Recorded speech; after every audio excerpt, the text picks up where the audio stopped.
Hello and welcome to WASD Online number 58. The 58th week.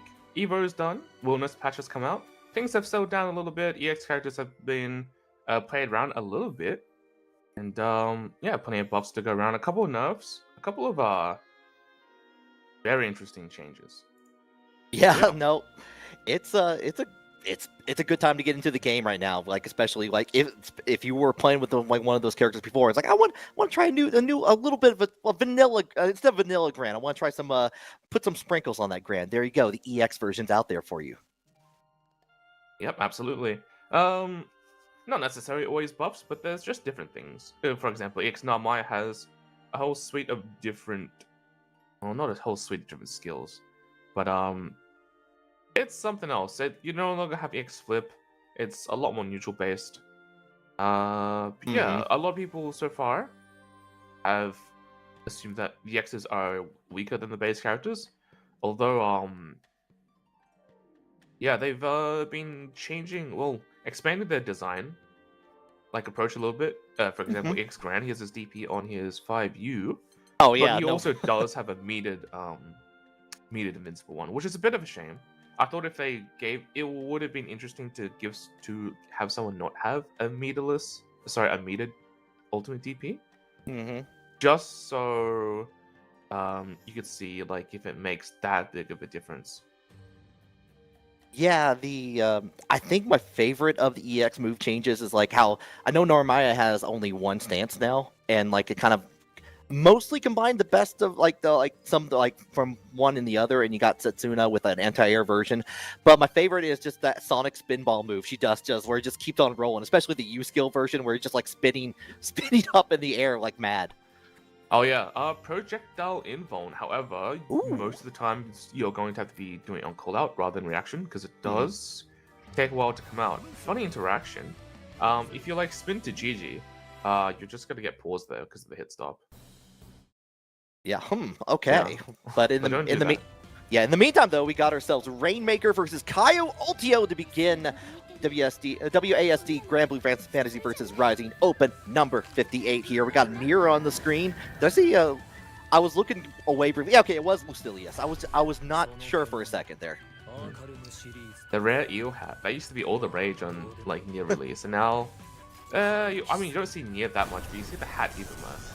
Yeah, it's a little. I like the hat a lot. I think that's one of the things I do definitely miss from seeing this character more so than not. But like Lucilius stocks definitely been going up more or less in the last couple of patches. A little bit of a trait to begin things off from the two, but we're going in. We're testing out with the 6 stealth to begin things. Nice dodge from Kaio though. Yeah, great punish. There's the quote-unquote 50. No, it's not a 50-50. It's kind of like a reaction check. If you just sweep up, and your opponent is expecting the heavy version where it sweeps back down, then you essentially take your turn for free, kind of. You go away unpunished. Okay. That's what's the difficulty with it. Yeah, for sure. And especially with the changes that Nier has got in the last couple of patches, really, where you have to like, really kind of watch out and kind of like deal with your stocks. You get them a little bit faster at this point, but it's still, you gotta get a little bit more advantage, but not after that 5. Like get the sweep in there, get the damage, get the first round going to Rainmaker. Yeah, you're gonna be outranged as Lucilius. Well, you're gonna be outranging as Lucilius quite a lot of the time. Nier no longer has the reload stocks quite as much, but your stocks do come back faster the longer that they're recharging. Right. Yeah. Not ideal, but you take what you can. There's no more minutes, but yeah, it's still gonna be a bit of a difficult situation. Yeah, a little. Because instead of dealing with, most characters will be able to react to heavy Tessera. This is scary. Either one. The teleport, which dives down. Nier, you're probably just gonna have to gauge that DP. Since it no longer has armor, it's a little bit more finicky to get it. Yeah, we got the U skill misfortune early on there, but we got a retaliation. Goes right into it. Doesn't even need to finish with the cinematic there. Just going to finish it out there. Tied up the round count between the two. Huge. Great switch. Reacting to the reaction. Well, reacting to when Lucilius is. Trying to back him a little bit with with Death a little bit, get the back throw, get the like a little bit of a corner step, nice little tech on there, just trying to get out of there. Still on level 1 with Lucilia. That's going to be quickly vanished in there with that the follow up at the end there. Yeah, once you're down on stocks, it's very difficult to like keep the pressure going. You're gonna have to give up your turn for like most characters obviously give up their turn, but for Nier it's very clear. Nice. Yeah, beautiful 2H on top of that here. You're going to go ahead, use a little bit of EX, send out the Skybound art to finish it out. Kaio turning things around from what seemed to be a little bit, you know, like the very first match of an online tournament where you're trying to warm up a little bit more. You're trying to get that feeling in there. It feels like Kaio was finally warmed up by the end there. Also getting a read on your opponent too. Until the only first two. Oh, nice. Missing out, but yeah, get the reward. A little bit of volleyball, not as much as he used to, but we get the tech on there after from Rainmaker. We're going to get a confirm on top of that, back into the neutral, get back into level 2, almost built like a full Skybound art. There it is, catches with the little bit of the 2L there, but getting vacuumed with the U skill from Kaio, and they're going to send out Death a little bit more, try to get a setup, and a little bit of tech on the grab there, just get away from the situation. Oh, nice. There it is. Tries to sneak in the wrong skill. Not the wrong skill. What is it? Due to you, I think it's Death Reverse is a great neutral tool for Nier because it comes out really fast and it extends a little bit further than it looks, and it's great for catching people. It's probably the best ultimate skill that you ever have. Everything else it's serviceable, but where Nier's buttons are sometimes a little bit too slow, you get outranged. GPU's got you covered. Yeah, definitely does on top of that. But now we got Kaio in the corner looking pretty good. Rainmaker in that Super Skybound art territory here. Try to go in with the Abyss move on there. Does get a clean hit afterwards, and here start up a combo. Half that life bar gone from Kaio. And we're going to finish off with the U skill. Get the knockdown. Try to bring up for a setup. Try to change things around. The instant BC to get out of the situation.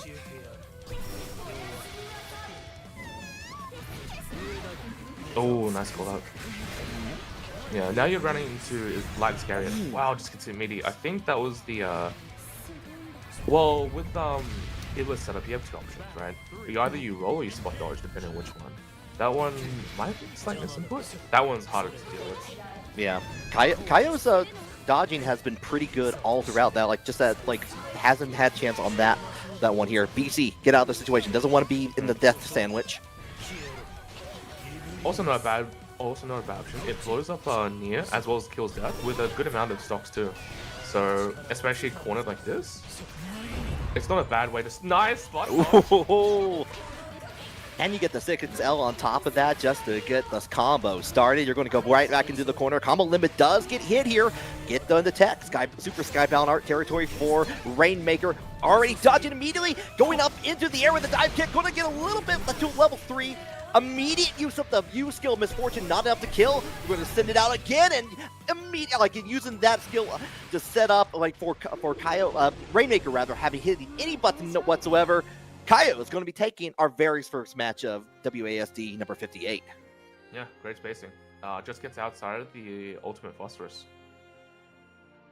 Yeah, no. With the slashes, Misfortune, it's. I don't think you can BC. There's a point where Death is invuln in the ult skills, which means that like you won't be able to BC through it. Some of them you're just going to have to hold. Yeah, no, it's a little bit difficult to find like kind of like where your chances, especially if you haven't been fighting a lot of Niers in the more recent patches at that too. So, but good showing from Kaio there just to get things rolling all throughout. And yeah, no, that's like I'm looking down the bracket here. We got some very familiar names for like a lot of the other WASD and other online brackets as well that I'm definitely looking forward to seeing. Brackets rolling real smooth, but while players again set up on their next matches, we have our match arena. Yep. Yes, we do. Like, look at that right now. You can go ahead and hit that Matcherino, !Matcherino in the chat. You can go ahead and click on that. For Boris just put it in there as well, too. So it's super easy to do. You know how, like, if you've been watching any amount of online tournaments, you know how this rolls. You hit that login, you log in with your favorite platform that you use for it. You hit that claim code button, which is free, by the way. You don't have to do anything else. But if you want to contribute extra to it, you can. You can hit that contribute button and go for it from there. But if you want to be a little bit altruistic, you can make that happen without really any risk. So go for it today. Click on it right now. Always mention that Supercell's an account option there. If for whatever reason you play, I think, Clash of Clans and fighting games. If that Venn diagram people exist, so be it. I would be very surprised if it does, but I would not be holding my breath. Yeah, sometimes I've seen different Matcherinos where they have there's a lot of other additional options on there. It's like, wait, it's like what this is like, how this is from like an open cart situation or something. How did this got on here?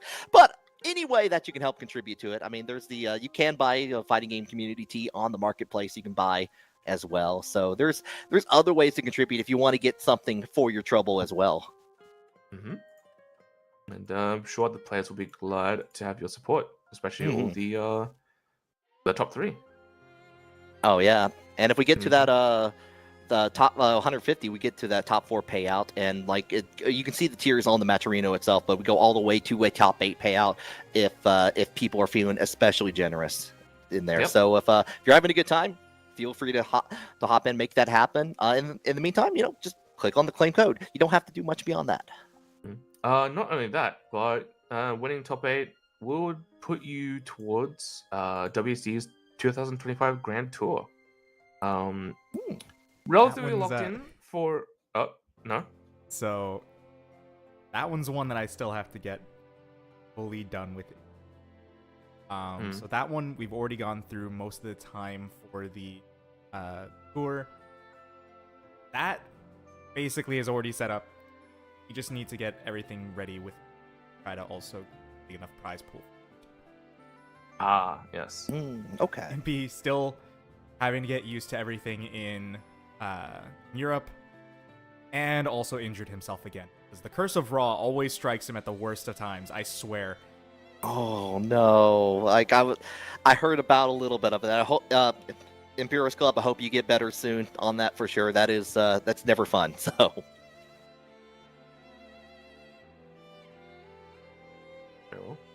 But yeah, another pretty good prize pool set up for there for a good amount of people. So, what turns out, what happened, and why we've been waiting for a bit. Apparently, Belvoy Boy and Yui played not realizing they were on. Okay. Happens, all right. It happens every now and again. I probably should have taken a look at matchmaking stuff and everything, but I didn't catch it either. So, happens. We'll just be going on to our next game, which will be Char and Krylos. Okay, all right. So we got Char with the Vera coming in. I'm blanking. Krylos. Who's Krylos play off the top of my head? So, from what I remember, they played was Belial. Okay. New Vera buffs are pretty nice. You get to convert into Darkane from further reaches of your FRM, which is pretty good, especially in the corner. Like if you're in the corner, Granblue zone, you counter poke, or you whip punish. At best, you're gonna get Scarlet Oath, which leads into just about nothing. But since now you can get Darkane, now you have the full access to whatever you want, really. Yeah. And with the sorry. I was gonna say that's with both like the normal version of Vera and the transformed version too, right? Yes. Normal is always the difficult one. And with the Vera kind of buffs to Ultimate Luminera, it's just kind of like stacked on top. You can have a pretty solid damage with Ultimate Luminera if you just you don't link into it twice, but you roll into it twice. Since it does force crouching, it's not going to start the combo limit. You get your opponent from corner to corner with 2 Ultimate Luminaras, and then you have the rest of your skills to also push through the damage. Couple with the RS, it's I want to say it's easy like 10k. Vera can absolutely kill you from points that you definitely do not expect. And now she does it a little bit easier. Yeah, it's like barely even need to know. Like it's been easier to transform, and especially in not. I don't think it was this patch. It was like the most like the next to last patch where she could like combo into Vera.exe, make that transformation happen. I remember. Yeah. And like she has so many ways to kind of play a game, or at least get to a state where she can really really steamroll if need be. It makes it a lot better because they did push Vera more towards wanting to be in Luminera merge. So from last patch, it was off counter hit close heavy. You can link into command grab, or you can command grab on crouching. Well, if you start, Ultimate Luminera forces crouching anyways, but Ultimate Luminera into 5U is also true. So yeah, you're no longer relying on a gimmick 5U or to spend like 100 meter. If the situations are right, you can only use 50, or at best you use nothing. Although granted, that's a bit of, you're losing some damage on a guaranteed install where you're saying like, I'm gonna bank it for later, I'm saving resources for later. And I see Zamir in the chat, of course, cheering for the girl Vera, of course. No surprise there as we go into against Char real smooth versus Krylos on the Beatrix here. And we already seeing that immediate use of Luminera in there as we go into the corner and getting the that wall bounce on in style. Oh, a nice reaction to the Immune Scout. That is the +1, but it's got no hitboxes right into the van. Okay, get the tech on there. Yes, Carlos. Yeah, BDC to get out there. And of course, we're going to install the Vera install shield wizard is active. No, too far for the Luminera. That's a shame. Oh, yeah, but the Embraska sword going in, getting like into the corner here. We're going to go with the dive, but we're going to get the DP to begin things anew on there. Already blocking from Claros. Enough time to set up, keep it plus with Luminera. And we do get that precious little hit in there to get the first round going to Char. They changed a bit of the frame data. 236H held used to be -2. Now I believe it's +2. Ooh. So I for think that would have. Yeah. Transformed shit. Okay. Zero. Oh, interesting. Ooh, nice bait. Yeah, we blocked that DP in there. Enough time to get the transform and the corner. This time the U skill, Brask Sword, going to get the knockdown in there, get back into it. And you know what? You know, I forget that sometimes that Beatrix has their own Delta with the Delta Clock, the command grab in there. Already like having it just in store for that, but going to get the follow-up nice from Char. That was very lucky that Char did not pick that up. It is possible to count anti-hit counter hit off of it. Or not anti-hit counter hit, it's counter hit combo. So it can get pretty spooky trying to poke out of medium Scarlet Oath if you do see it coming, but you react like slightly too late. Yeah, gonna call it out, just get a counter early on, and we are blocking those DPs in there. Char has some good opportunities to really begin their game in here and forcing Krylos to spend a lot of resources to get back into a neutral state.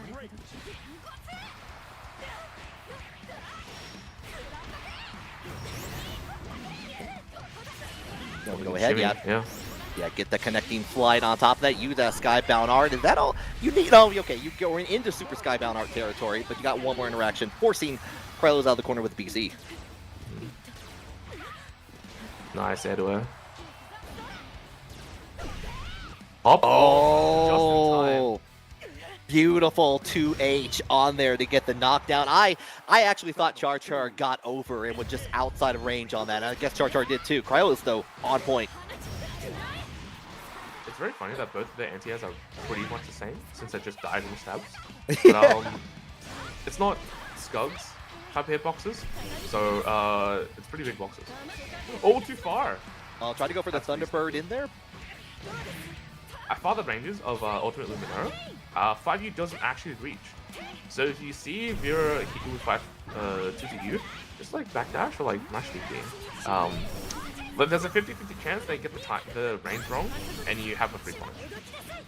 Just however. Yeah, you're talking about the double 2-2 Luminera skill in there, like that big damage you were talking about for Boris. We're going to get the down on top of that set point for Char. does so much more than battle. Like, that wasn't like a lot of health. I've seen it do more. But dude, I've been on the receiving end of it. That's now I remember so clearly. Yeah, definitely becomes more prescient with like it's like I was on the receiving end. I know at that I've seen the dangers of it.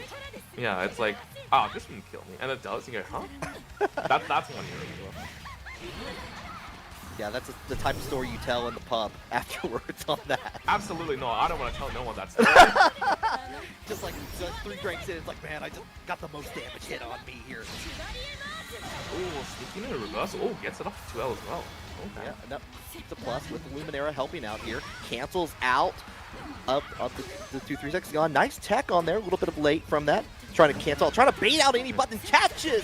Krylo's ducking, and that's going to be it for Char Char. Moving on in the bracket winner side. Nice. Off that jump in, Char Char was the one to actually initiate the grab, which that's insane. That's insane. Oh yeah. Yeah. Yeah, you're right. Like just was lusting for violence on that. Smelled the blood in the water. Yeah, Grace View also forcing crouching. It's pretty nuts. Yeah, until you mentioned it early on, I forgot that the ultimate skill Luminera did that force the crouching on there, and you're like, oh yeah, you can just extend the combo way further. It was, like I said, not the full damage like you said before, but a good example of what you can possibly do like with this character. And I know Beatrix has gotten a few nerfs over the time, of course, has kind of balanced out through that, but still can be a danger in the right situations. No longer such of a threat mid-screen, since before you used to be able to do Fireball Firelight into something, but now it's if you do Fireball, the only meaningful damage you're going to get is like DP, because otherwise you spend running for your Thunderbird, which are the remainder of your combo starters. Yeah, definitely with a couple of those moves causing knockdown now, like away, it makes it harder to connect some of those combos and get like better in that mid range at neutral. Yeah. Also, since Fireball now launches, it also starts the combo limits sooner rather than old Beatrix stuff where you do Fireball and then they're still on the ground. And then Beatrix things happens. Beatrix things do happen for sure on that. In the meantime, though, we're Krylo's going to be in the loser bracket on that. Char Char moving on to fight against Sin on the winner side on there. So that got some Zoe representation in the bracket too. Like I'm looking forward to seeing like with the results of that. But we got plenty of matches coming your way still. Yep, people are burning through loser side as well. Plenty of things happening tonight. Speaking about matches? The loser side. Oh, okay. Take a look. Loser side, nothing went down there early. Oh, I'm seeing it. Lost to Tiempo. And in losers round 2, eliminates Dragalia from the bracket. Yeah, I was just taking a look at that. Nothing just like swept through like 2 people. And I was like, oh, that's rather fast. Yeah, that is. I'm tracing back like an Ace Attorney investigation scene in my head. Like, what happened here? Connect the red strings. Yeah, exactly. Yeah, like nothing lost to tempo. Grease, like went down there, like fought and Dragalia. Wow, that's incredible. And we're gonna see more tempo Grease coming on here against Seika. So we got some society matches happening here with Beatrix and Zeta. The Zeta holdout. It hasn't been a good couple patches for Zeta, that's for sure. Yeah, I'm trying to, like, what all has changed in the, did anything change in the most recent patch with Zeta on top of the other changes she got?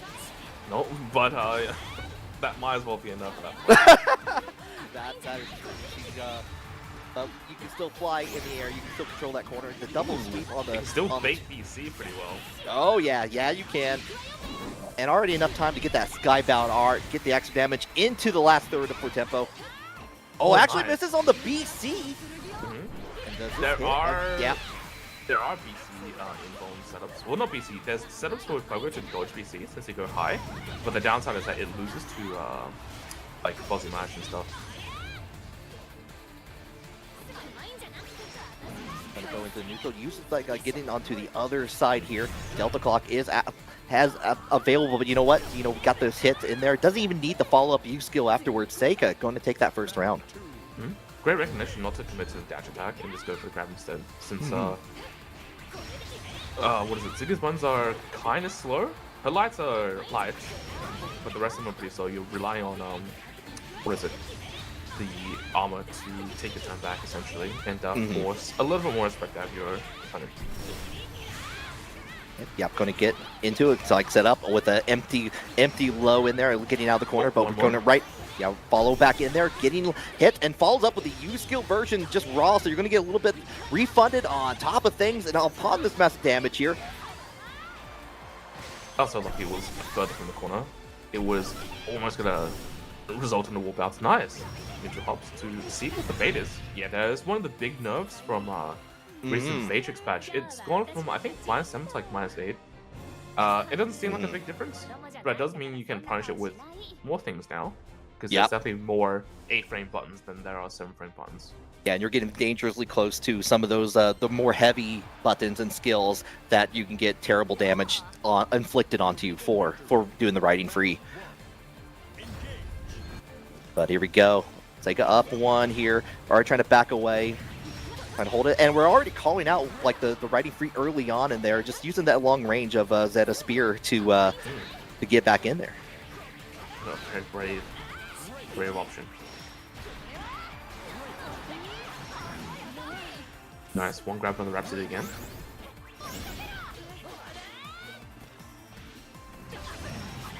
Oh, still gets hit with the Embrace Sword in the corner. Tries to go for the Thunderbird. BC to get out of the situation. Both players have Skybound on. Oh! Great call out. Yeah, beautiful call out on top of that here. Going to get the follow-up. You have the corner, so you're going to get all this damage in here, and that's going to be the round for Tempo Grease.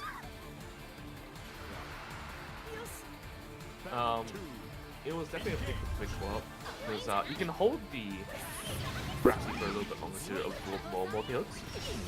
But at the same time, if you do hold it like a little bit, your opponent can also like, I wouldn't say buffer spot dodge, it has to be a call out like BC with spot dodge.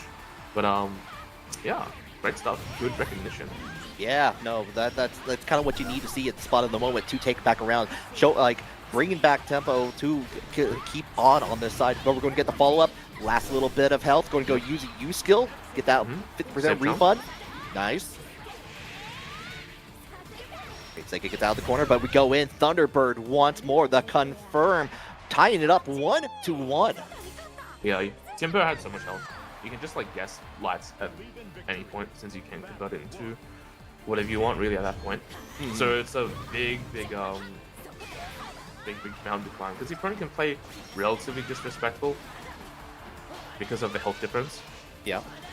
And also since you're Matrix, a lot of options can also come out in between command grab and riding free lows. Yeah, despite some of the nerfs, you can still chain a lot of her special moves into from her normals and get things going. But what we do, we're playing with that pogo stick from Seika here. Get the knockdown, into the throw into the corner here. A little bit over half that health bar gone for Tempo. Trying to change this fate around here. Bait out any border button, keep it away, but we're going in for the projectile from Tempo. Just get out of the corner just a little bit. Ooh, nice smash on the backdash.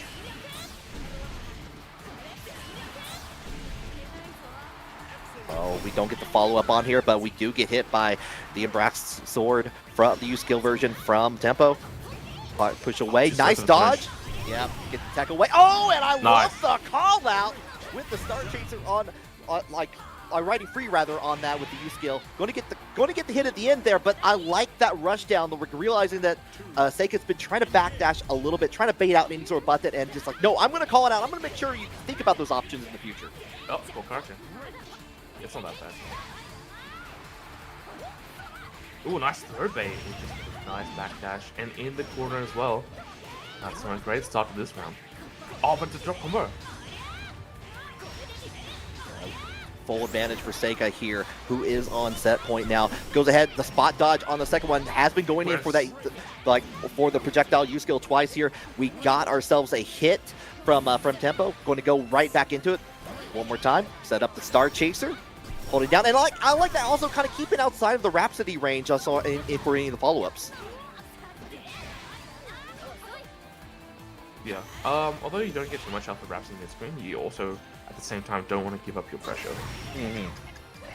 Great call out. Yeah, you had access to the Delta clock, and that is going to be enough to make it set point for both players. Zeta's dash light range is pretty abysmally short. So the alternative is, because Tempo swung to far H, which would have crushed like most of the medium buttons, as well as caught the dash light that we saw right there. Go ahead. We're going to be careful for the limit.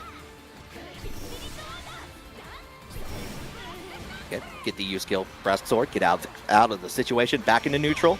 Holding down there. Oh, trying to go for the Star Chaser, but we're already up in the air with the air follow-up on there. Get back in the corner, and Delta Clock, nothing for a follow-up.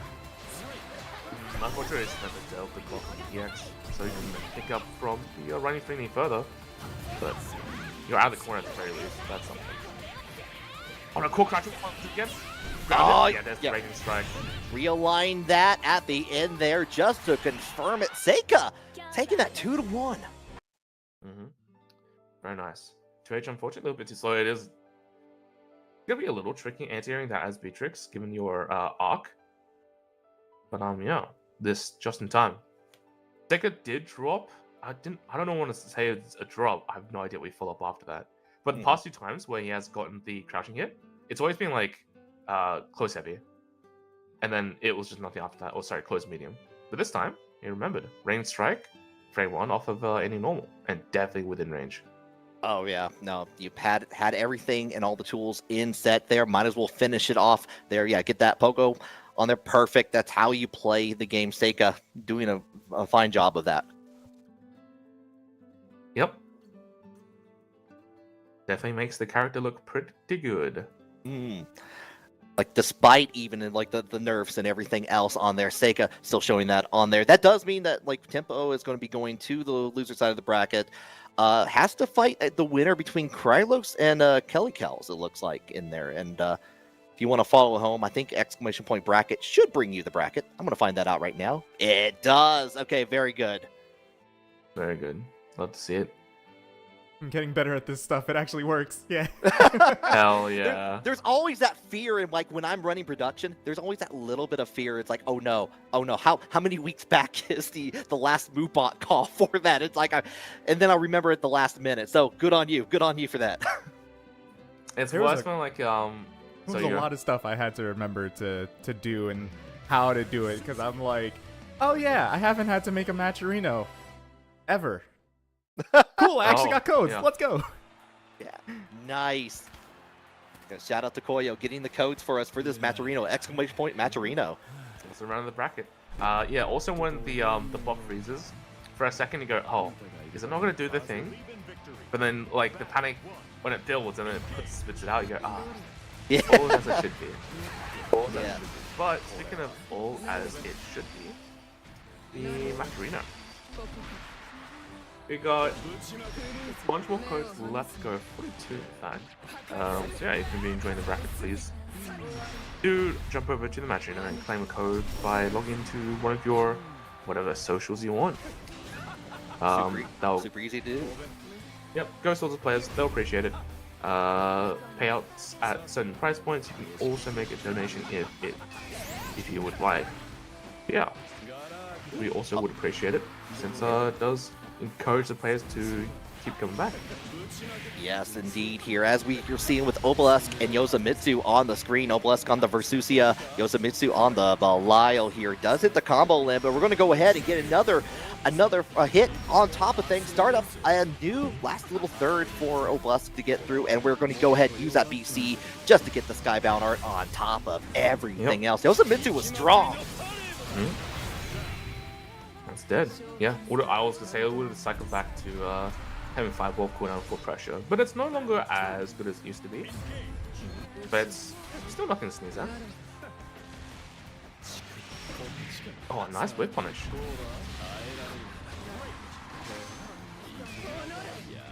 Use the BC, try to get out. Try to use that little bit of a rush. Yeah, Yosamitsu really like has been dealing with a little bit of familiarity on there. Goes into the combo limit, still trying to keep their turn in there with the light on there with the safe jump set up, holding down. But we do have the long reach of Versusia. Going to get a little bit of damage in here, but still stuck in the corner.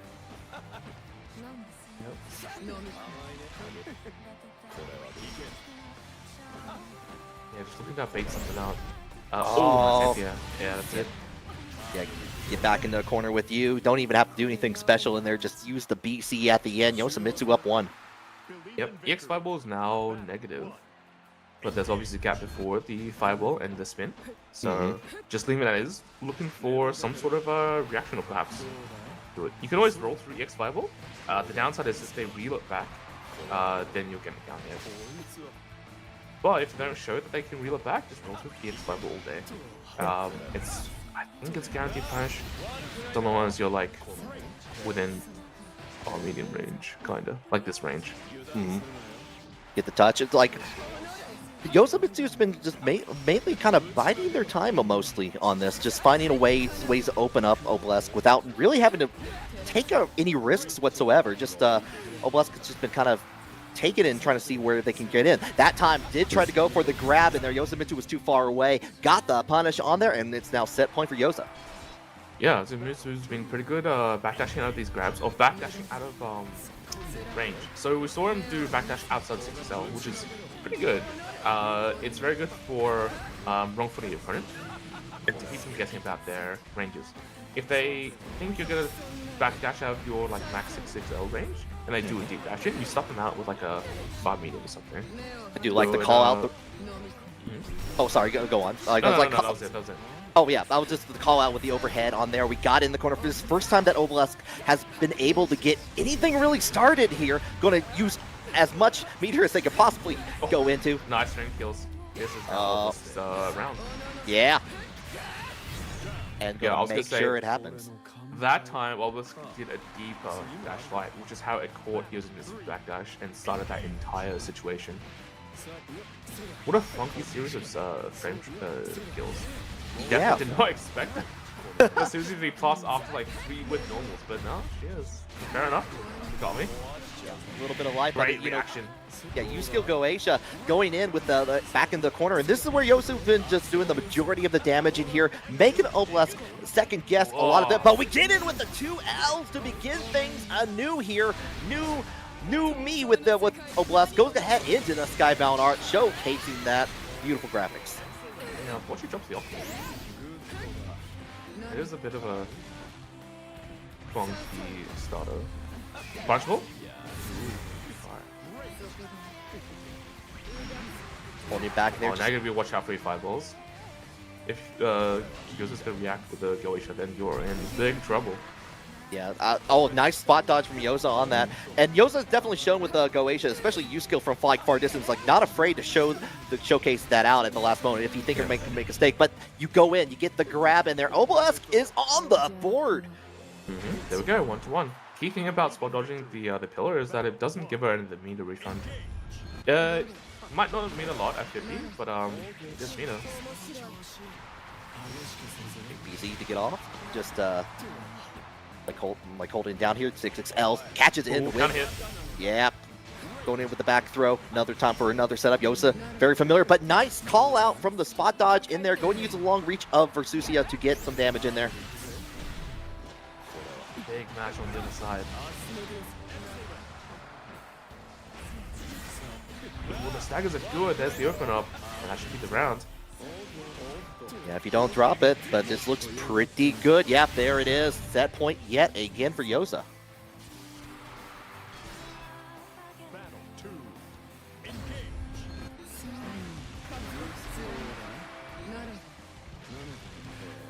Holding back, and we're going to using the speed, the Russian, like just the slow to fast of Versusia is terrifying. Backdash once again. Caught out a little bit. Oh, nice whip punish on the far heavy. Off the stop. There's rank kills. Nice. Just stags it. Time. There's the BC and there's perfect too. Okay. Set point for both players. Last potential round for Obelisk or Yosamitsu. Well, let's guys see you there. Already backdashing away from the 6XL. Yosa gets a little bit of a hit with the Goetia, but we're going right back in. 6XLs for days. Staggers, but only gets close to medium. But that once again. Yosa's, that's not the first time that had the spot dodge on the U skill column from Obelisk in there. Yosa's been ready for those. You're going to need to. It has so much hit stun. Essentially, it just locks you down for full screen, even on the block, which is definitely not what you want.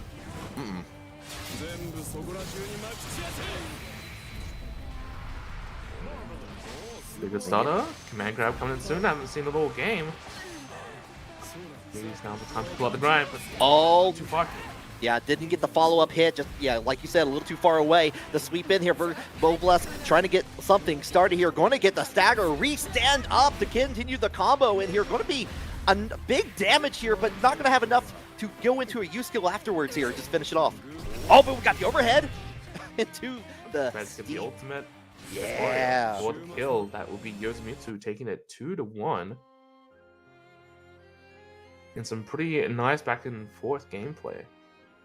Yeah, it felt really early on. It felt like Obelisk was not able to really get anything started. Yosu's pressure was just immense and was just kind of holding back. But it turned out Obelisk, like the monument themselves, just like studying, looking at the actions of those around them in there, and finally found opportunities in that second match and even beyond to get some really good hits as we're seeing right now. Vesusia is definitely not what she used to be, which isn't a bad thing. She's more balanced. No longer we have to guess between 5U every second interaction. Yeah, I'm a little thankful for that, and I do like the setup with like Obelisk here, just like really like kind of sprinkling those overheads out like where like leads expect on top of things too. But yeah, you still being able to combo off of duels at some pretty good ranges, still pretty nice. No longer quite as absurd ranges before, I think, but yeah, so the corner carry is still there. It's just in a different variant. But yeah, good stuff to both players. Yoshimizu going to be moving on. That puts that fills out the winner side of our top 8 so far. So right now we got Have a Nice Day and Seika and Yoshimizu and Sin filling up the top of it. But we're still trying to make sure like we're going through the loser bracket slowly but surely. Sin's taking over Cha-Cha real smooth. And Cha-Cha is going to be facing up against Nothing.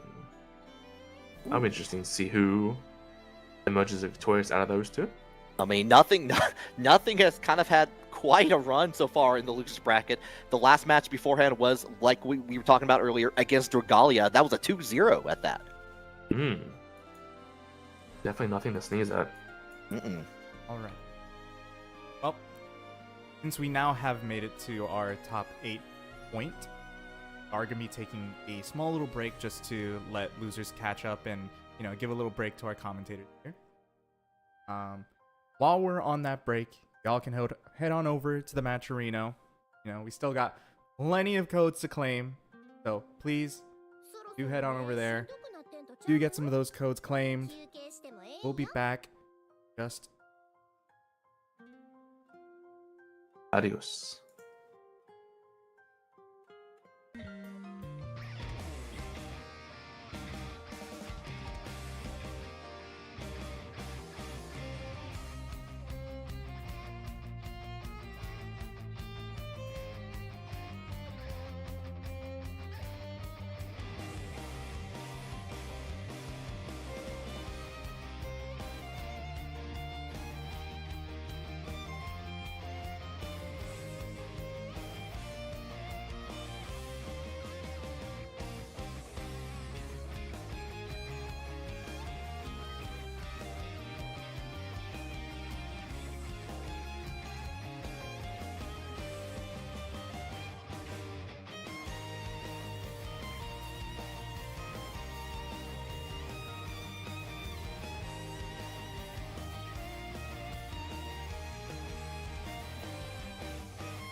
All right, we are back. WASD Online, number 58 for Granblue. I can't believe there's been 58 of these, by the way. Wow.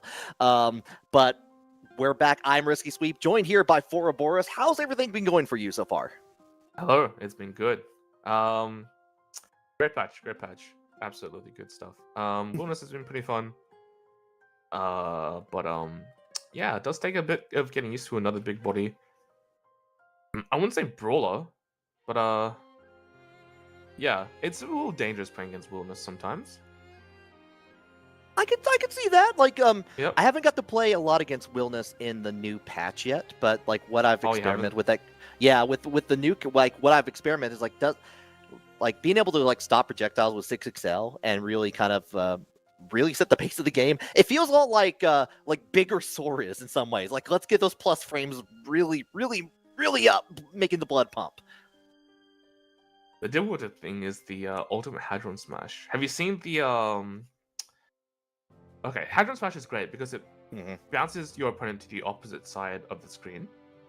If you're too close to the corner, it will actually bounce your opponent out of the corner. However, if you are the one in the corner, two Ls will link into Ultimate Hadron Smash, and it puts your opponent in the corner, close enough to combo, and close enough to set up for the 50-50. Oh, that's beautiful. I haven't seen that yet. I need to Yeah, it's good. experiment. It's good. If people tell you to look for skill cooldowns for the 50-50, don't believe them. That's not true. Watching skill cooldowns have not been a thing since I think Rising kicked off, since that was very powerful in vanilla, and they took that out. So instead, you look as you're falling back to the ground. You look and you see his head. I think if you see his head, it's at the overhead. Yes, I think. yes. So, I about the definitely saw hand. something like that. It's either if you can see his open hand or if he's holding his weapon. Okay. So, I was that's told what I head. see I DP it, I'll be honest. And if they block it, I'm like, yeah, sure, so be it. Flame slash overhead. It combos, but if they're in the corner doing if they're doing the corner setup, it's grab punishable. So you just toss them back in the corner and hope that you don't get opened up by tails again. Yeah. Wow, that is that's fun. That's fun on there. I've definitely seen like what you've been talking about with the 50-50, where just like at the very tip of that, like where you can either see that or not. But what I can always see 100% of the time is the Matcherino, ! Matcherino. You can contribute to that in the chat right now. If you look at it right now, I see 34 of 50 codes remaining on there. So if you're watching this, if you've been enjoying the stream or any of the streams here on Imperius Club so far, just go in there, lock in, click on the link, log in with your favorite platform. I do see, looks like we got a few of those codes already spent, but I'd like to see all of them drain to the very bottom. Use all of Matcherino's money for us. Yep, for not only us, but also for our players who are fine for not the win, but also pride and entertainment. Yeah, it'd be a good time for Granblue Open number 58. If you think these have been going for a long time, don't look at the don't look at when Rising released. It's one of those cases where you go, oh, it was how long ago? Surely not. It would have just been the other day, the other year. And then someone tells you that the Avengers released like a decade ago, and that's when you know you've become an old man. Definitely feeling the wrinkles forming in my face as I speak, thinking about that. Oh my god. It was more than a decade ago. Don't look at the date. Don't look at the date. No, I will. Oh I know my age. I don't look at any dates past where it's like I think that was only 5 years ago. I'm just gonna assume it was only 5 years ago. Yeah, I know it's been much. I am the Toho character thinking about the DS still to this day in my head. Man, the DS was such a good time. It was so good. Mario Kart DS was great. Oh, Mario Kart DS was good. What was that other game? Oh, it was in 10 Dogs. Oh That yeah, was the yeah. other one. Yeah. Those are like the two. I wouldn't say flagships, but when you say like Nintendo DS, those are like one of the two games I think most people think about. But right now, it's gonna be Have a Nice Day against Sega, and they're thinking about getting into top 4 on their winner's side. Have a nice day on the low lane. Seika, we saw before on the Zeta, showcasing some of that work here. I'm wanting to see more of this for sure here as we get winner semifinals. Let's go. I don't like Lane. There's too much of the character. I'm like, ugh. There's already 3 of them on the screen at that point. It's like, hold on, this is unfair. And you got the 6-6H to get onto the other side, the cross up in there, enough time to make a pork roast in between combos. Come on, Luane. I don't like Lane that much, but it's really fun when he has enough time to like just eat in the middle of the combo. It feels so wrong, but it's optimal, right? Yeah. So I can't fault it. I can kind of fault it. I feel though, Luane doesn't have time for a lunch break either, so I get it. Yeah, it could kind of be like that. Okay, nice hold on the projectile here, getting able to stop on there, getting away from the Rhapsody on there. Have a nice day. He's doing a pretty good job of mostly kind of staying away, seeing like what Seika's being with, but not getting a whole lot out of it here. Oh, feels so good. Feels so good. Once it's out, it's out. It doesn't matter if you hit Lane, unlike like those other projectiles. It's just out there. No controlling the bros. Same with the boys. If they're out and they're out, you're gonna have to hold this, even though, like, if you push Lane off, if the boys are coming, you got to hold that. Nice pull on the BC. They get the Rhapsody follow up on there and the corner there. Seika again putting in the work.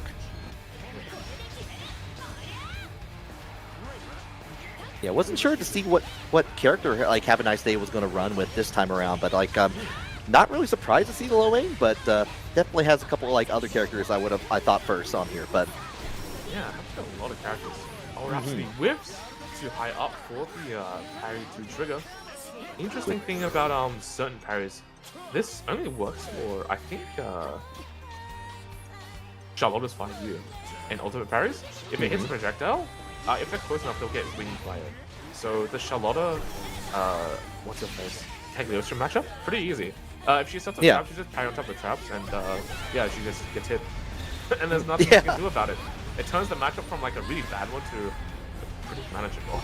Yeah, but speaking of Nintendo DS games on there, the Mario Party DS happening right there. Have a nice day though. Going to get that clean jump in here. Doesn't get enough for a follow-up on here, but we're going to get rid of the boys. Actually did like a cross under with the spear to take it over, but we get the hit for Have a Nice Day to take the first match. I'm sorry, get the first round rather. Sorry, my bad. Mario Party feels like playing Wario World. Just everything. Everything's coming out. Oh, there's the boys. Saving the day once again. The spear to get rid of the Catalina bot. I like that just run under, like getting away from the 6 overhead from Have a Nice Day. Seika's been pretty dialed in on these Swiss of Harvest, where they just touch Lane as he's setting up a bot. There's a pretty good neutral tool, obviously. Missiles. Missiles are the one thing that, what is it? Winner 6XL can't blow up. You can blow up Able Fan, but not the EX Magnificent Tool Disrupt. Okay. No. Got the 6L, sending out the boys in here, trying to make sure you block it, and the Catalina bot on there, finally getting out with the BC on there. Cancels out, but we're going back. Pyramid attack time this time. The boys are going to have a turn, and you got to play the other guessing game. Seika doing a pretty good job until that doesn't happen. Got the hit, and the follow-up is all you needed after. Have a Nice Day does get the first match now. Nice wait on the swap dodge, because Lane can make the follow-up to HPA safe at the very end of his meter. So what you kind of play to that is you spot dodge the move as before he like swings it out, obviously. But then the downside is he just waits a little bit, or like he does it early or something else. There's like a lot of counterplay, but it's all like very dependent on what Lane's gonna do. I'm like, I don't know. It does get out of the corner in there with the upward spear, getting the dive in there, holding it back. Does put themselves into the corner here, but got all your friends with you, so you're just having a party. It doesn't matter where you go. Into the human. Rolls out. Oh yeah, looking to the corner. That's a bummer. You can't do anything about this. No, just enough to there. Doesn't get the final hit on top of things here. Oh, but does catch. Nice. I was gonna say, once Haber got caught by Spear twice, it's very rare he's been doing missiles. Right now, like, every time he throws missiles, it's always when the boys are already out, and he's very liable to not get punished. If they're punished, together here. Slumber Knocker. SSBA coming out for the link. Ooh, was And you- title. Yeah, got the cinematic on top of that. How are we? Are we in that range? Are we going to get the? No, we're not. Just one more interaction. Jimmy does have to hold the spot dodge on the wheel, unfortunately. Now you have to spot dodge everything. Holds the 5U. A little bit of trepidation, understandably, on that. Have a nice day throughout the boys, throughout everything in between, just trying to keep Seika just getting in that right range, but getting into set point for have a nice day. I can't believe he hopped over that. Just soared on over like a needle. Sets up Catalina bot, helps out in there. Throws the ultimate Rhapsody. It's going to be very expensive. Does have 50% meter, has access to use skill, but you got to deal with the human pyramid attack first. Yeah. Even if you block all this, look at the chip. Yeah, the last one, the guard crush, but all it takes, the chip, like you said, the chip was adding up at the end there. I want to see that in the replay, because I wasn't looking at the life bar initially, but like as it going down there, like it just gets terrifying at that point here. As the boys come in, it's like, hey, bring it down, especially that last hit with the guard crush. Yeah, wow. Yeah, because the guess is, if you spot dodge right, you don't get the chip, but then if they delay the attack, then you get punished by the spot dodge. So block technically is the safest option, but then you're spending all that potential life for the gamble. It's like a potential energy. Oh yeah, and like you guessed wrong with one spot dodge, you're going to be dead regardless of the situation there. So yeah, you're taking the safest bet. I understand, and like have a nice day. It's like, you know what? No, I got the corner. I don't even have to like play the mix-up game here. I'm just going to get my damage. I'm going to get to where I need to be and finish the job. Yeah, Tuum being very good to high profile not only Zeta's far light, but also far medium. Far medium is used less often because how slow it is. But yeah, right here, it reaches out. It reaches out surprisingly far, which I feel like is like the underrated part of his kit. Yeah, they're like Have a Nice Day was doing a pretty good job of. I haven't seen as much of like the cartwheel, the wheel from the boys as much on there. Setting up like with like safe jump options in there, just going into getting like in the food in there, just like trying to keep their turn, trying to keep up close and personal that entire time. So I do like what I'm seeing. Like someone, Mr. Quotes was saying in the chat, like to have a nice Luane coming into play there. So true. Luane's easily top 3. That's a lie, but it's funny. But it's well, it's because funny there's if 3 I of hear them. people say it. Yeah. That makes but then perfect sense. All right, would you say his top 1 or top 3? If he counted for one, does he count for one person or 3 people? Well, it's probably 3 people to actually claim Matcherino codes. Oh, yeah. True. A couple more people have claimed the code since we last dropped by, but still a couple more left to go. Yeah, don't hesitate. If you've been enjoying the stream so far on whichever platform you're watching this on, there's still a plenty of codes to get in there. Just get that login, hit that claim code button. It is so easy. The first time we talked about it with !Matcherino, I was able to like just click on it, make it happen on there, and I didn't even stop my spiel during that entire time. I just made it happen. You bet. Yeah, like taking a look here, we got ourselves. We haven't seen Sin come up to the stream yet today, but we got that Zoe representation coming back into play against Yosamitsu on the Belial.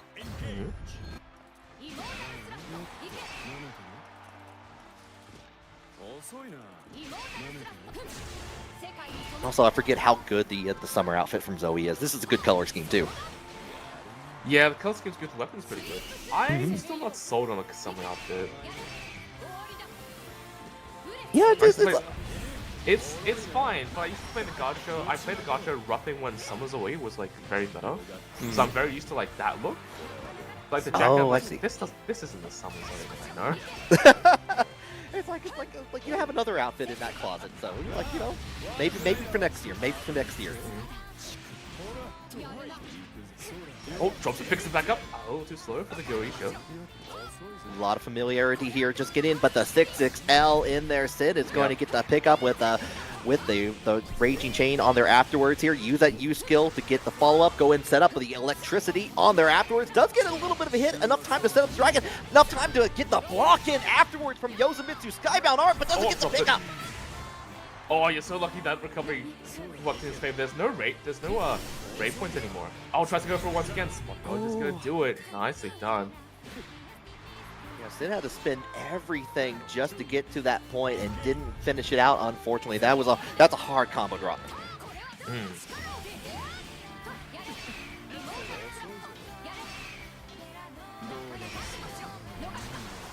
It's good timing on this skill, takes the cooldown with it too. I hope it just gets smashed outside of. Okay, get the attack. Oh, nice hit, yeah. Yeah, calls it out. Double. You're lucky. Nice. Good safety. Just getting outside of that far light range. And times at 2 this time for the double hits.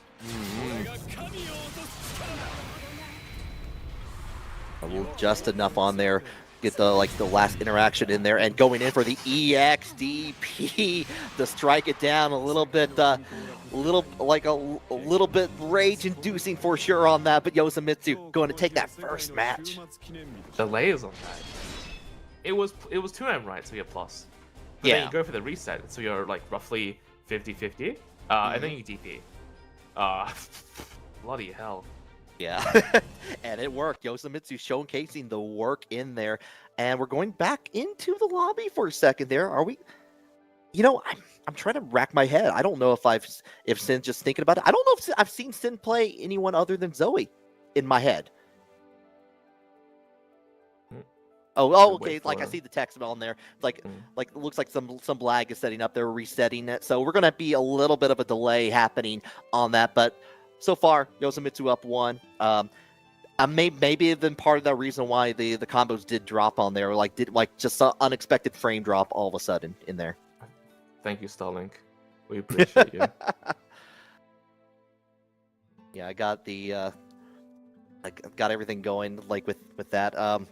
It feels weird. Like Granblue had its patch a couple weeks ago. Uni's got its patch this week. Guilty Gear's got a patch. Yeah, tonight actually for us. So when I wake up, I'm going to see all these videos on Twitter about how everything is broken, and I'm excited. I want to see it all. But that's so good because you let other people do the lab, and you go, "All right, I copied this." Yes, and it's great. Yes. Yeah. I don't have time for this labbing nonsense. I also don't know how to lab that deeply. I'm like, yeah, if this combos, I'm fine. Yeah, but people will find some pretty grimy stuff, and it's pretty cool to look at. Shio does a lot of labbing stuff for Granblue. I trust his opinions on characters to the end of my life. But yeah, there's some brutal stuff that he's found. It like in a good way, obviously. But yeah, lab monsters are truly something else. Yeah, it's like patch day feels like Christmas in some ways, regardless of what the quality of the patch is perceived as. Like I know that day when I wake up, especially in my time zone, I'm going to just see just a bunch of wild, like the lab monsters, like you were saying in there, just doing all sorts of things. Like, oh, is that real or not? Even if it's not real, I'm just happy to see it at that point. I'm just like, oh, okay. Like I'm the gears are turning. I'm thinking about things in here, and you're giving me ideas. I love it. It doesn't matter if it's real or not. It's so long as your opponent thinks it's real. That is also true. Like you do a magic act. You do like the David Copperfield magic going on. Yeah, absolutely.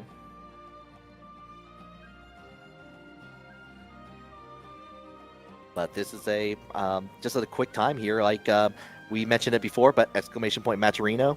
You can donate to that in the chat. We've already have a couple more codes on there as well. Codes claimed. Still a couple more left to go. Yeah, slowly making our way. And also, like, if you haven't joined the Discord or subscribed to like some of the lists on the sideboard there, you can just click on some of those to follow. Like, you can even just like follow, and it counts for that.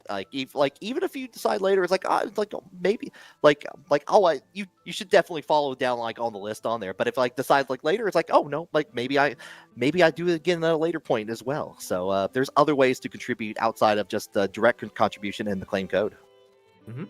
Couple prizes. Onto quests. That's what they are. Mhm. Right.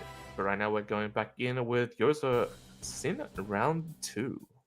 Okay, yeah, no character changes. Hopefully, getting the reset on there. Maybe seeing how things are going to go with that. But we're already right back into it with the dashkin kick.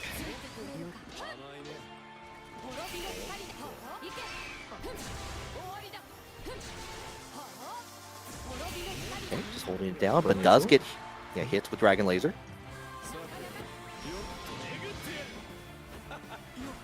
Using the Goisha just to get around with the 6L. Comes in again and blocks the U skill DP in there. That's going to be a big chunk of damage for Yosa. Yeah, brilliant. Brilliant knowledge. Oh, drop the combo. Ooh. Okay, got the pickup. Oh, swaps himself under. Yep, beautiful. Going to get the follow up, and I love that. I love how that combo looks, especially that's not drops it. Yeah. Oh, gets the touch on there at the end. There, Yosa on set point. Yep. Tragic drop. That's a great Dragon Refund combo because it gives you the meter, gives you the gauge too, and then you have your safe jump setup with guard. Well, safe jump setup, guard, whatever you want to call it. Oh yeah, exactly. But not going to have a chance here so far. Already missed times on the U skill Goisha, and here giving Sin a chance to get the back throw, take the corner for themselves. And here send out their little dragon friend, help out a little bit. Going to get the connection on that flight to get the follow up into the dust loops, very nice. Yep. And the Dragon F-150 coming out to finish off with the combo limit. There we go. This time it's true. Oh, but 5U. And now I got the fight from mid screen all the way back up. Triple reset on the dash lights. Nice with punish. You're going to get all the way to the corner using the U skill just to make sure it picks up there. Into it. Get the follow up with the lightning. Does strike its mark. Lightning does strike at least once here so far. Sin gets the round. Just strike twice for him to win the game. Pretty good setup with the negative edge. Oh, but the call out from Yosa. Not going to see it with the clash on there, already too close in there to get the tech on there, but the anti-air from Yosa, keeping on the same side, trying to get any sort of button. Jump. Oh, no. Hold on. You can always jump, but if you see the meter, then there's no point really. Great punish. Yeah, that's going to be a significant chunk of damage on top of that here. Yosa in that Super Skybound artillery, but you're not going to even have a chance to use it. Get the confirm in there, and Sin is tying things up. Yep. Delayed holding guard will delay your landing or button by like 1 frame. And there's a specific window where guard jump light does blow up like the fuzzy wake up mash. So yeah, pretty potent tool. Yep. Backdashing on the 6XL, and here Sin to go and keep the corner, threatening out with the dragon a little bit, but we do get the confirm with the 6XL of Sin's own in here. Going to follow up. Yeah, going to get that little bit of dragon refund on there afterwards. Enough time to set it up again. It's in a pretty decent range. You're probably out of BC range at this point. So it's very threatening to, again, for Belial rather. Nice backdash. Unfortunately, couldn't quite find the throw. Sin's been a little bit extra careful, just trying to find out where the damage counts on that. The reset doing them pretty well. It looks like holding back again, calls out the 6XL with a backdash into the confirmed Skybound art. Nice. Was running low on like Dragon Meter too, so he didn't have that many resources left to work with. The plus with the lightning on here. Nice dodge of Goisha, and just goes in with the pirouette on the very end there. Get the knockdown and the round. Set point. Yeah. Good spin slash with the perfect.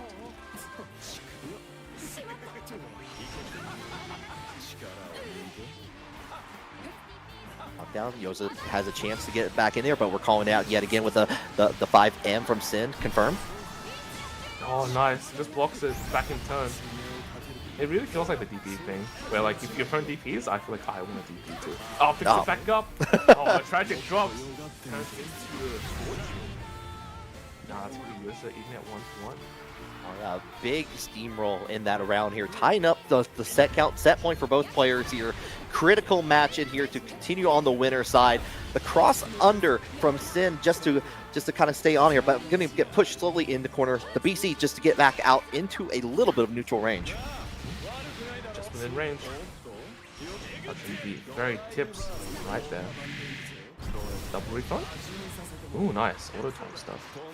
Does hit the combo limit on there, enough time to go in with the throw afterwards here, holding it down. And there we go, we're getting some sugar with the command throw on there afterwards. Oh, Top on, that's it. Oh, that's it. Yep. Oh no, the raging strike misses on there, but don't worry, we got that DP. Like you were saying earlier, for Boris, like it's like you see that DP, it's like like let's do it again there. Like it gets like in this circumstance. Yeah. Yeah. Well, I think there was a slight bit of a misinput at the very beginning, but hey, the shimmy works out. It still counts as shimmy, right? Even though you didn't like bait out the throw. I mean, like as long as you're doing the motion, you're getting the shimmy. Like it's yeah, if you get the hit in, you get the hit in. Exactly. Unfortunate on the combo, but you know what? That gets it in there for Yosa to move on into winners finals against Have a Nice Day. Most gross thing about Belial 2M on counter hit, it links to their far hit, which is pretty nasty. I always forget to do it personally, but yeah, the hit stop on it is incredible. Yeah, the reward is definitely worth it for sure on that.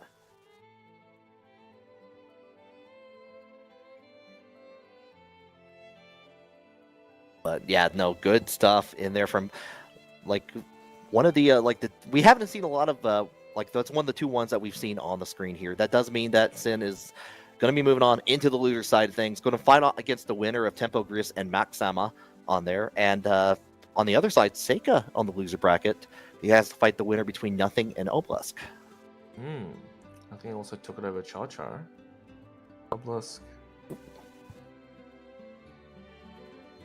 Yeah, Nothing got knocked very early. Like the first match was knocked down to losers, and has just been making the run 2-0s all the way through. So has that I see some real protagonist energy coming up in coming up from the loser bracket potentially on there. We'll find out if that we made along the way. Exactly.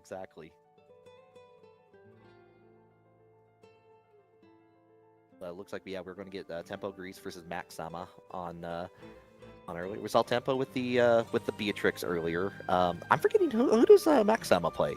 I'm blanking out off the top of my head. I don't remember. We're about to find out, I think, actually, here. Yep. Here we go. Oh, we got a Wilderness! Finally! Alright, the first Wilderness, not your first Wilderness experience, but the first time you see Wilderness in a pretty, competitive state, right? Yeah, like, this is, at this point, like, I was looking through last week's WIC, and I didn't, from what I was looking at, I didn't see a lot of Wilderness happening, if at all, here. So, looking at it this week, kind of excited to see where, a couple of weeks with this character, see where people have kind of led up to believe in what they're, especially in this matchup here, where you're trying to approach a very zony Beatrix at the moment. He does have a little bit of struggle with going because he doesn't have a normal dash. He has a step dash, so it means it always comes the same distance, which does have a couple problems. It's good to set up stuff, but at the same time, you can't just be step dashing like you would a dash after a throw, for instance. Tempo gets the riding free on there, but trying to find an extra hit on there. Both players have about the same amount of life, but that connection goes to Maxama into the corner. We're trying to catch it with the low. Is that plus afterwards? Is that what I'm reading there, or just? No, I think that one. If it's the light version, it's like -1. Oh, okay. So I think the medium flame swipe. That's medium flame swipe has a lot more wind up. I see. Okay. It combos on hit as the trade-off. Okay. Catches with the lows from Tempo here. Yeah, like the step dash in here, having a little bit of a hard time getting in just because it's just outside in that mid range in here. The Star Chaser from Tempo is like making sure that you stay back in the corner here, but we're going in with the getting in there. Yeah, 2-2M is +2, 2-2L is -2. Thank you, nothing. Oh, it's +2. That's a white combo, not minus. Oopsie. Yep. Now Maxama got the cinematic on top of things here in the corner here, and that's all you need. Finish one match going to Maxama. Pretty blistering first fight. So even with the kind of like keeping to that mid-range and keeping away with a lot of Star Chaser, using the riding free, try to get under a couple moves like we saw right there. Didn't get anything for it, unfortunately. Both rounds went to Maxama there. Oh, that's the overhead. That's confirmed. Yeah, we're going to get follow-up. Here's the mix. Oh, just holds it. Waiting for the DP on to wake up. Yeah, hasn't had a real Just need came out later. Yeah, hasn't had a real need to use the DP, like the mix-up yet, so just been getting that raw damage in where it counts here, just like kind of biding the time. Nice blocks holding it out there, but here comes the Skybound Art! Yeah, beautiful reaction. I believe. Looked like it caught the backdash at the end there a little bit. Slow down really nick tempo in the arse right there. Definitely nicked on that, especially with the chip on there afterwards. And we were going, I was trying to find a way to rhyme that in the set, but that doesn't work. English does not work that way. Maxama is on set point though, that's true. Nice DP once again. On all these overheads so far, Timber's been reacting pretty well to just about all of them. Yeah, Tempo's been getting some real nice reactions to single interactions, like right there, again with the Abrastor, nice. But hasn't been able to really convert it into a whole lot of damage beyond that. Unlike Maxama right here, going to go in with that. Does that connect on top? Yes, it does, and you get the cinematic too. Let's see. Are we seeing the Dragon dive kick? No, we're just getting the fire on there afterwards. Doesn't have enough life for that for the Super Skybound Art version. So, one throw. Oh, and there's the overhead. Right at the very end, just keep running it until they react. But that would be Maxima taking it to the 0. And already throwing out the ingredients at the end there. Like, Will is having the time of his life. That's how I feel. Like, just like from what little I know about the character, personality-wise. It captures his personality pretty well. Both like in the animations as well as post. But yeah, no, that Tempo, like you pointed out for Boris, the was getting some great reads and getting like some knockdowns and trying to get it back into setups, but hasn't been able to get much out of it. Maxama was able to get like punish really any opportunity that Tempo was trying to get in with Beatrix. Like the riding free was being blocked most of the time on there. It just was hard to convert from that. Well, the difference is Wilness has like high health, and also his combos, even his BMBs, do like a not so insignificant amount of damage. For example, like he 2-touch at 6 just with like regular combo stuff.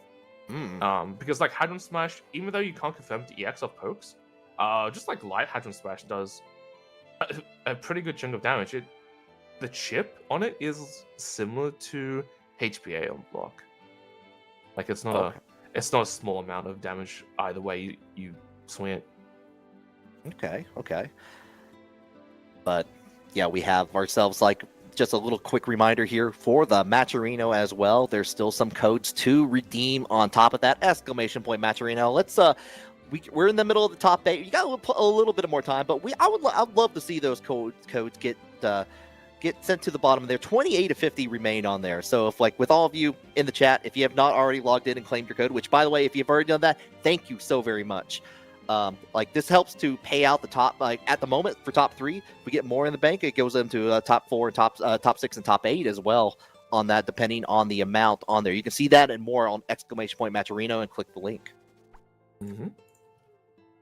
Or just hashtag no, it's not hashtag, my god, it's !M. There's if you don't want to type up Matcherino, there's a far easier shortcut available. Yeah, like I've definitely I've fallen on the others, like I haven't used the word hashtag or pound in a while on that, and Oh. I remember trying to tell someone the password to a condo we were staying at for a vacation, and I said I couldn't remember the word for pound at the moment. It's like hashtag 234. They just looked at me like I was like just like a goblin at that point. It was like, oh, it was unfortunate. I was like blanking because it was like I was in my car and trying to tell the password. Like, what is everything? Just in the split second, it was like, oh no, I realized what I did as soon as I said the words. Yeah, you're right. If you didn't say that, I would not have made the connection. Yeah. All part of our lives like that, but just like it is now in loser side top 8 here, nothing versus Obelisk. We got nothing on the La Diva. Obelisk on the Versusia we saw earlier. But some good to see nothing after his run. He's playing the maximum amount of games he can so far. Yeah. Yeah, definitely has been making that. If you've been following along with the bracket, it at any capacity has been in like from losers round 1 has been just making 2 zeros of everything in their path, and it's been like it's Dragalia, it's been Char real smooth, and trying to make that happen potentially with Obelisk, but not 2+. Oh yeah, going in, get the overhead from Obelisk. Though the rough thing with La Diva is with triple attack. If you keep your triple attack, let's say overhead, and it's not counting it, you're gonna have to guess that La Diva is gonna grab you or not. Enough time to get the stock on there after from Versusia. Holding it down in there. I like the use of the lariat, but like Obelisk was ready for it, got out of the corner, and took it for themselves on top of that here. Yeah, refund for the Celestial Domination. There's the extension with the follow-up. There's the round. Nice, just weaving in and out of nothing space. Oh, I have to say, I'm a fan of Obelisk's movement here, just like really calling out where nothing wants to be on the screen. Yeah, you gotta have to be at this point. You're playing against a character with, although you have low health, you don't want to be in, you don't want Lizzie to be right there. No, certainly not. SBC takes the 50-meter with it too. Yeah, you're gonna get the follow-up from Lariat into the corner of yourself to get the La Diva power bomb. One screwdriver. Oh, catch it reset. Ooh, drops the air screwdriver. Still doing okay. Yeah, it doesn't matter at that point. Got the U skill. Oh, sorry. Overhead with it. Nice. Medium burst. Ooh, just outside range of Lariat. Oh, that was beautiful. Just in time. Pick it up. Yeah, you have to use this one. Yeah, no bravery points left for Obelisk here. So, like, in that bad, yeah, just one hit is all he needed. Got the punish on there, and like nothing going to take that round.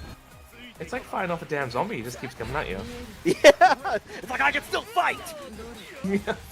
Oh, it reminds me of Black Knight. He's lost his limbs, but it's like, yeah, have at it. Like, are we talking about the pinball game or the? No, the Monty Python sketch. Oh, the Monty Python. Yeah. Yeah. Like, just flesh wound. Yeah, just a flesh wound. Lost both his arms, both his legs. Stump his like wobbling out. Yeah, no big deal.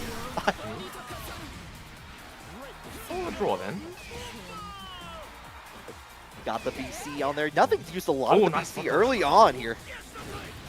Yeah, you want to get Obelisk stuck in the corner, and now it's you gotta force him to BC in turn.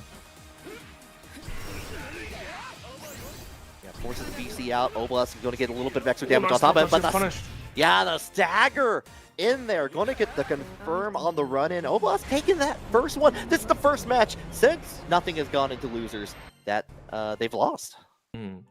Although the other balls have been changed to not so you don't lose on spot dodge, ultimate is still the same. If you spot dodge that, you're gonna die because of how active the hitbox is. You always want to roll through them. Well, in a vacuum, you always want to roll through them because spot dodge can get you punished. But obviously, if the Zeus is waiting on the other side of your roll, experiences may vary. Yeah, but we got nothing switching over to the Saurus pick here. Interesting. Bullet Punch might be interesting for a getting button. Holding it down. It does have armor.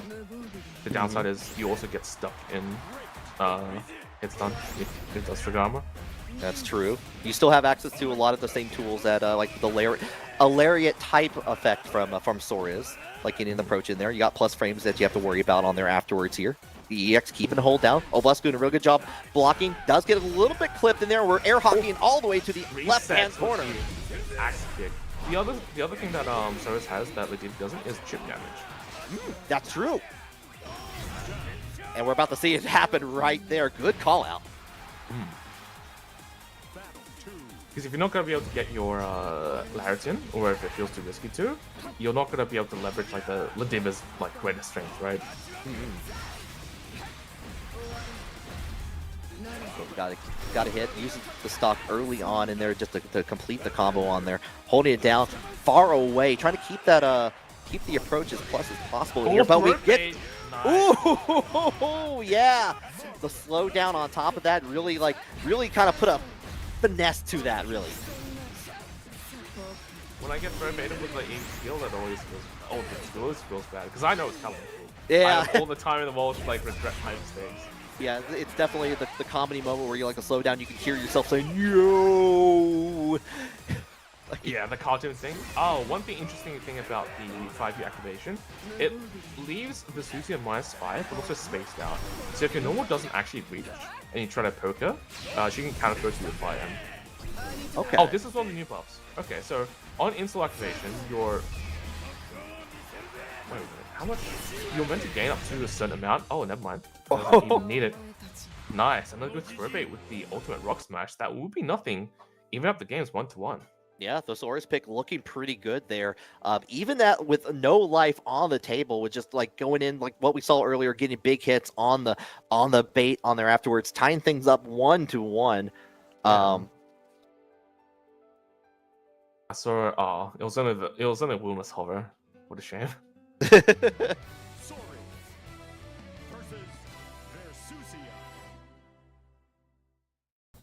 Coming back on here. This is, again, on the loser side, top 8 to continue on. Whoever wins this will have to fight against Seika in the near future.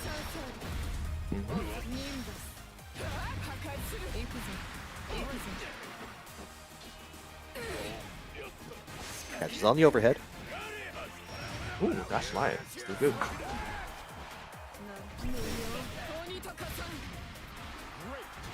Uses skills, keep it on the same side. Empty jump, empty low on the jump in there. Going to get the stagger onto the other side here. Very nice from Obelisk. Grab attack. Oh, picks it up off the Celestial Strike, but unfortunately drops that. One more throw. It's going to put nothing in a pretty bad position. The walk forward hits the ultimate Nimbus. Oh, that's tragic. Get the stomp on there. Obelisk is on set point here. Trying to stop any sort of approach. Trying to send out the projectile early on, and does get the knockdown, like trying to cover their tracks, but still stuck in the corner against nothing. There's a side swap. A nice compliment to Sora's kit is that his spotlights are low. One of only a couple characters, but it does make it nice to check people walking in and trying to walk out of your pressure. Especially with Sora's, given his plus frames, when he pushes himself out, it's not a bad idea to check it every now and again, just to keep your opponent. It's kind of plus frames if you get the kit. Right. Because they have to recover. Oh, swaps on the other side. Yeah, Obelisk had to use the stock that they built up in the corner there. You get another one after EXBC to get out there. Both players at 1 bravery point each. But we do get the confirm. There it is. One more good. A rock smash brings nothing even up 1-1. Last game for these two players on the loser side, fight for the right to continue on. Yeah, this is like a lot of these games have been going down to the wire here, especially in top 8. This is what I want to see. Try to get the approach on there afterwards. Going to get the go-ahead time. Philip, get another stock on the board for Obelisk. Get in the EX, hold it down, but we do get in with the 6XL. Yeah, nice reset on top of that here. Boom!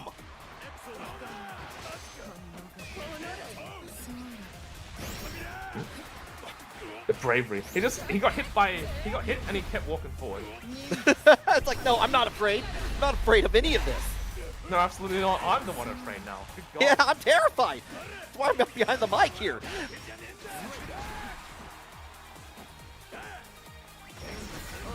Holding it down, we're almost kind of keeping it. Oh, but does get a confirm. Late hit. Oh, Oh, big. dude. As you go, going ahead, try to use all of that meter. Not gonna, I think you're still one interaction to go on here afterwards, but you're close. You're ready. Oh no, I'm a liar. Oh no. Yeah. Oh. It didn't look like it was a lot because the damage kind of scaled up pretty high. Yeah, that's But, what I was thinking. Yeah. Yeah, big chunks at the end. I was gonna say range strike is still an option at the end, because it doesn't cost a lot of combo limit, but it does like kind of like a guaranteed bit of damage each time. Yeah, beautiful the bit of replay a optimal little game late. plan. Oh, yeah, it's unfortunate on that, but yeah, definitely. I'm gonna have to go back and look at that because it was like really impressive how Obelisk was able to kind of turn that around and make that conversion happen on there. Both players like had like they were going to get that little bit of extra damage, but it was just enough there. Nice job. Absolutely. So yeah, that does mean that Obelisk is going to go. Nothing's run, unfortunately, has ended there. Good run on the loser side of the bracket from Nothing, beating out some of the contenders that we see commonly on WASD and other brackets online with Dragalia and Char on there. But Obelisk is going to have to go against Seika in the near future. But we should have Ava and User, I think, up next. I wonder if Hava's going to keep with the Luane. I don't know on that. I'm not sure, but I do see on the slide here. It looks like we're probably going to go into the Sin Maxama match next. Actually, okay. So continue on the Very loser good. side a little bit longer. Yep. Works for me. Sin on the Zoe, having just been knocked down up against Maxama, who we seen play the Wilderness not too long ago. Yeah, that was the first time we saw Maxama with on the stream for this time around, playing with the Wilderness. Yes. Wondering if we're going to see more of that kind of going down the line. Sin, no surprise. Going to probably keep with the Zoe. Yeah, we shall see if the Big Willie holds true. Yeah, the Will-lenium, the Will-ness-lenium 2K of sorts. Definitely trying too hard on that. Anyway, we're going to engage in this battle. Hey, I don't know that slide if you didn't say the last slide. Just No. hold it. You hold it. Yeah, I'm definitely going to hold that one on there. But nice start. Unfortunately. Yeah.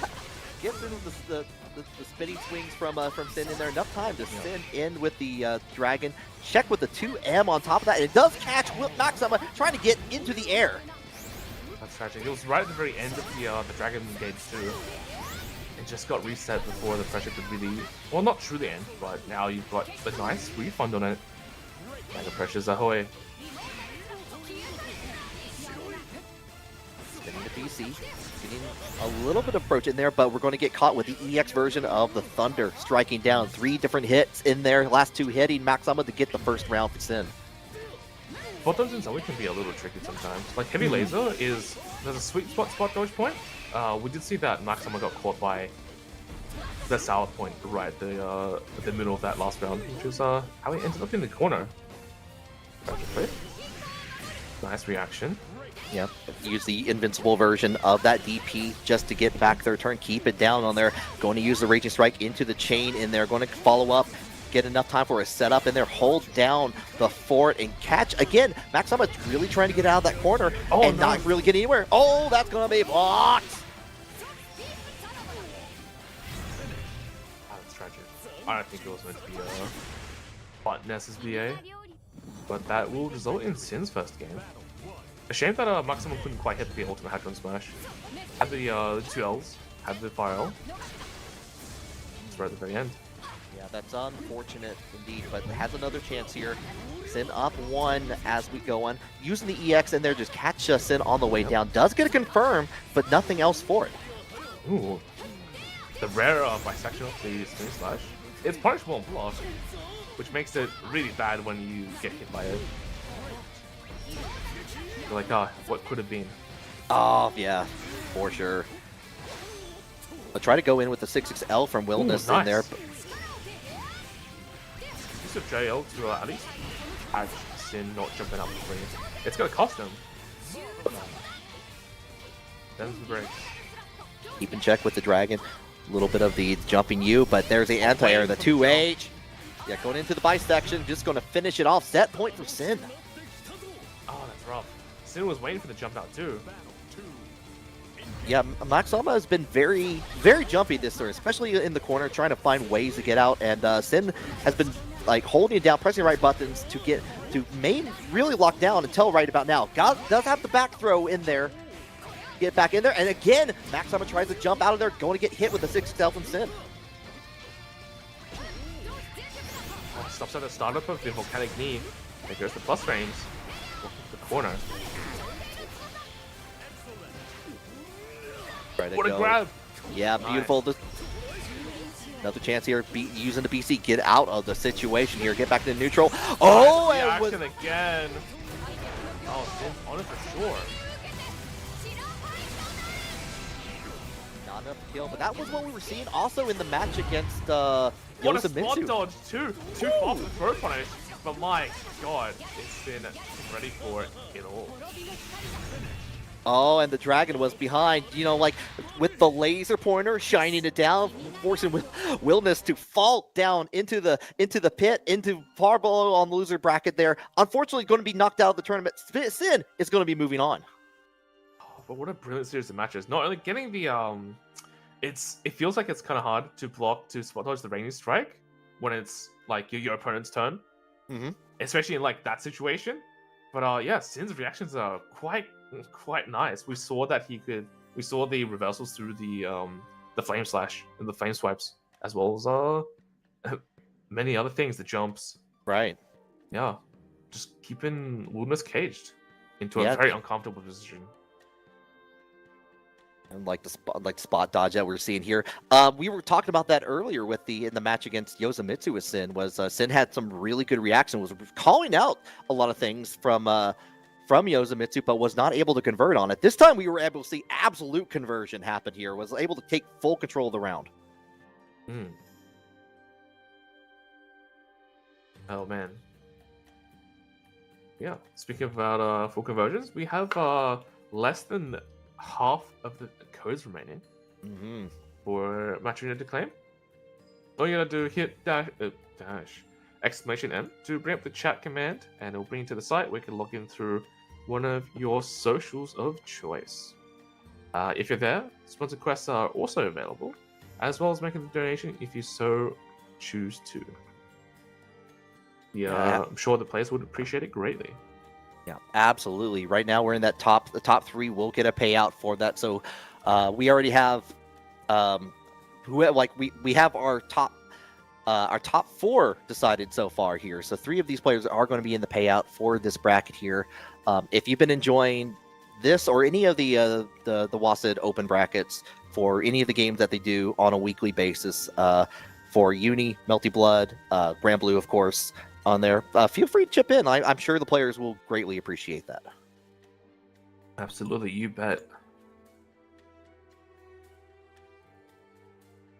With 100 viewers, it's only going to take a fifth to wrap that up, and then you won't have to hear from us for the rest of the stream. we're trying to make it happen. It's up to you, the viewers at home, to make it happen on there for sure. I've already used my code. I can't do it again. That's Match Arena's got rules against that. So unfortunately. Anyway, next up is oh no, it is Seiko against Obelisk. Oops. Wonderful. Before we go into the winners finals match, we're going to try to wrap up the last quarterfinals match here. Yeah, Seika versus Obelisk. So more Zeta, more Versusia coming on the screen.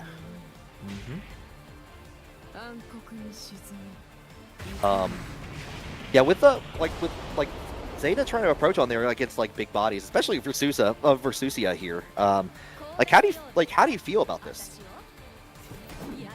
Not great. I mean, you have ultimate laser, but that's 15 meter. The buff to they nerfed Versusia's heavy pillar a little bit, so no longer tracks quite as much. Where now medium pillar fills that role. Guineans, I don't know. I feel like you get outclassed by end buttons, whether it's 2M or 5M. It's just gonna have to be some relatively neutral stuff. Jumping in's good, but Rhapsody's better. Hops on the other side, takes Obelisk to the corner. Yeah, bought that full go sick. And now you earn as much of the Zeta blended as you can be. And using that stock, kind of keep a plus, but the slow, Ooh, both nice. players going in like the Infinite Wanderers, getting the hit off for Seika. Yeah, unfortunately, Anivia does not have an immediate startup. There it goes. The one change to Zeta that did happen a couple patches before was that they extended the hurt box of her Infinite Wonders, so it starts at like somewhere like by her feet instead of at the tip of the spear, which means that Ultimate Laser also has the same property, which is what tagged Obelisk likely in that like last situation. Oh, okay. So he has Yeah. like a little bit chance like at a closer range on top of that. Great 6XL too from Seika. Going to get the Reset. conversion with the nice. Oh, drops the confirm. Think of the extended hurt box of Infinite Wonders, kind of like Mateo's Farlight. Okay. It like extends on the ground like a little bit. Much further than you think, and much further than you'd like. Obelisk called out the Rhapsody EX from Seika in there. Seika does get the confirm on there. We're back into neutral. We're trying to get back into that corner there with the combo limit just in the nick of time. Does know the combo limit very well. Didn't commit to an extra spear that might have gotten punished. Go ahead, get that stock yet again after damage. Going down with the light column in here. But we're going to get the approach with the Spear of Arvis. Going to finish that off. Seika up 1. Yeah, the jump scare Spear of Alves. And it is your only range tool because Pillar starts at the ground while Anivia starts at your body. However, having been counted by the last time, maybe the matchup's better than I assumed it would be. Yeah, especially at that range. It was just like instant, it felt like in my brain. Like blink of eye. It's like, oh, I got hit. Oh no. Yeah. And once Again. again. Ooh, gets a nice cheeky extension. I like that Oh, from gets Seika. staggered. Yeah, did get staggered from that, but was seeing the projectile approach in there, realizing where the hitbox is on that, was trying to back away on there. Unfortunately, going to get a big amount of damage in here. Does go with the U-Skill Rhapsody to take back and get out of the corner, but that like it's definitely looking out for some of these options from Obelisk. Oh no, rolls into Anivia once again. Ah, that's trouble.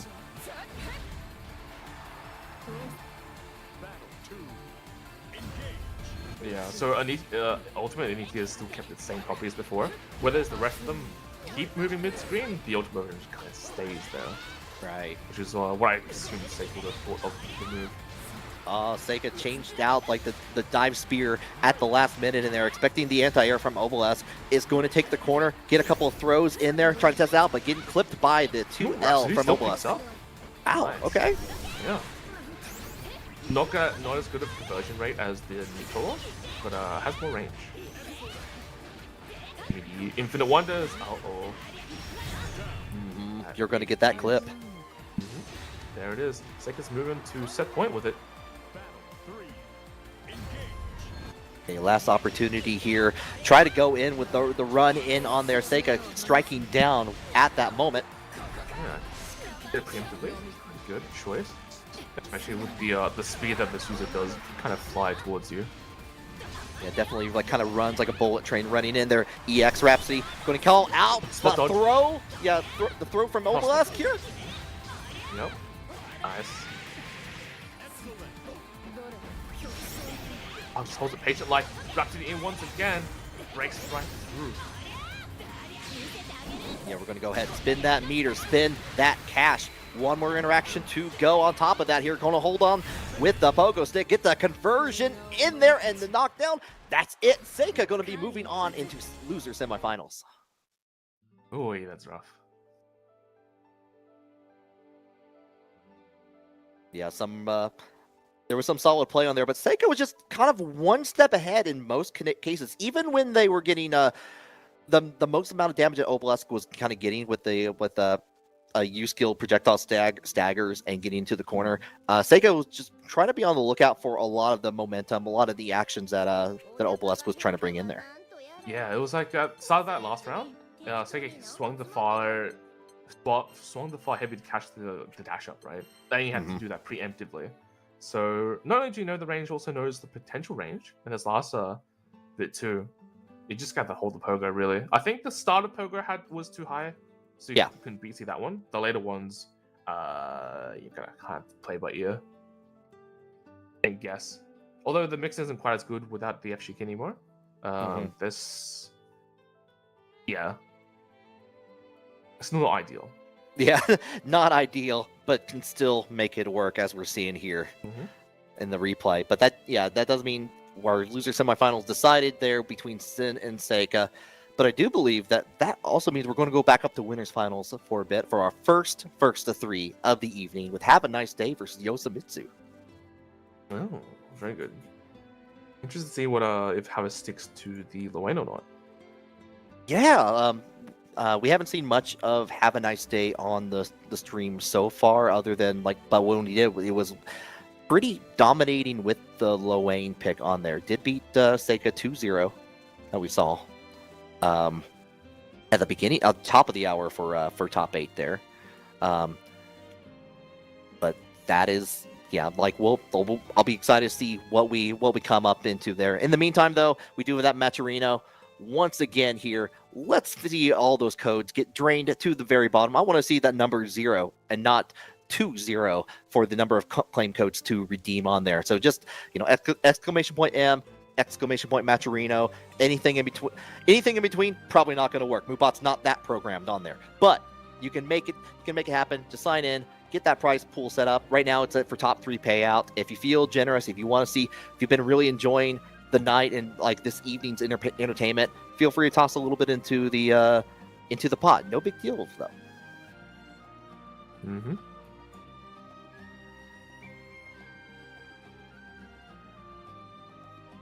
But yeah, the kind of curious to see what that. I'm a little sad that Maxama's no longer in. That ending in yes. Potential. Maybe we'll see another Wellness. Who knows? Maybe there'll be some surprise picks. But yeah. I mean, in this bracket, interesting. What if Hava has a Wellness? Oh, just kind of hide in, trying maybe tinkered around with it a little bit. It's with the first of 3, anything's possible. Maybe want to bring it out for a match. Let's try it out on there. Maybe not though. We're in that territory where it's it's for all the marbles at this point. So we'll see. But again, love seeing that from Maxama on there. Just bringing in the wellness showcasing that. I'm definitely really excited to see as we progress further in the Arc System World Tour lineup, how that kind of helps shape the meta, especially with Meg too coming out soon. How soon?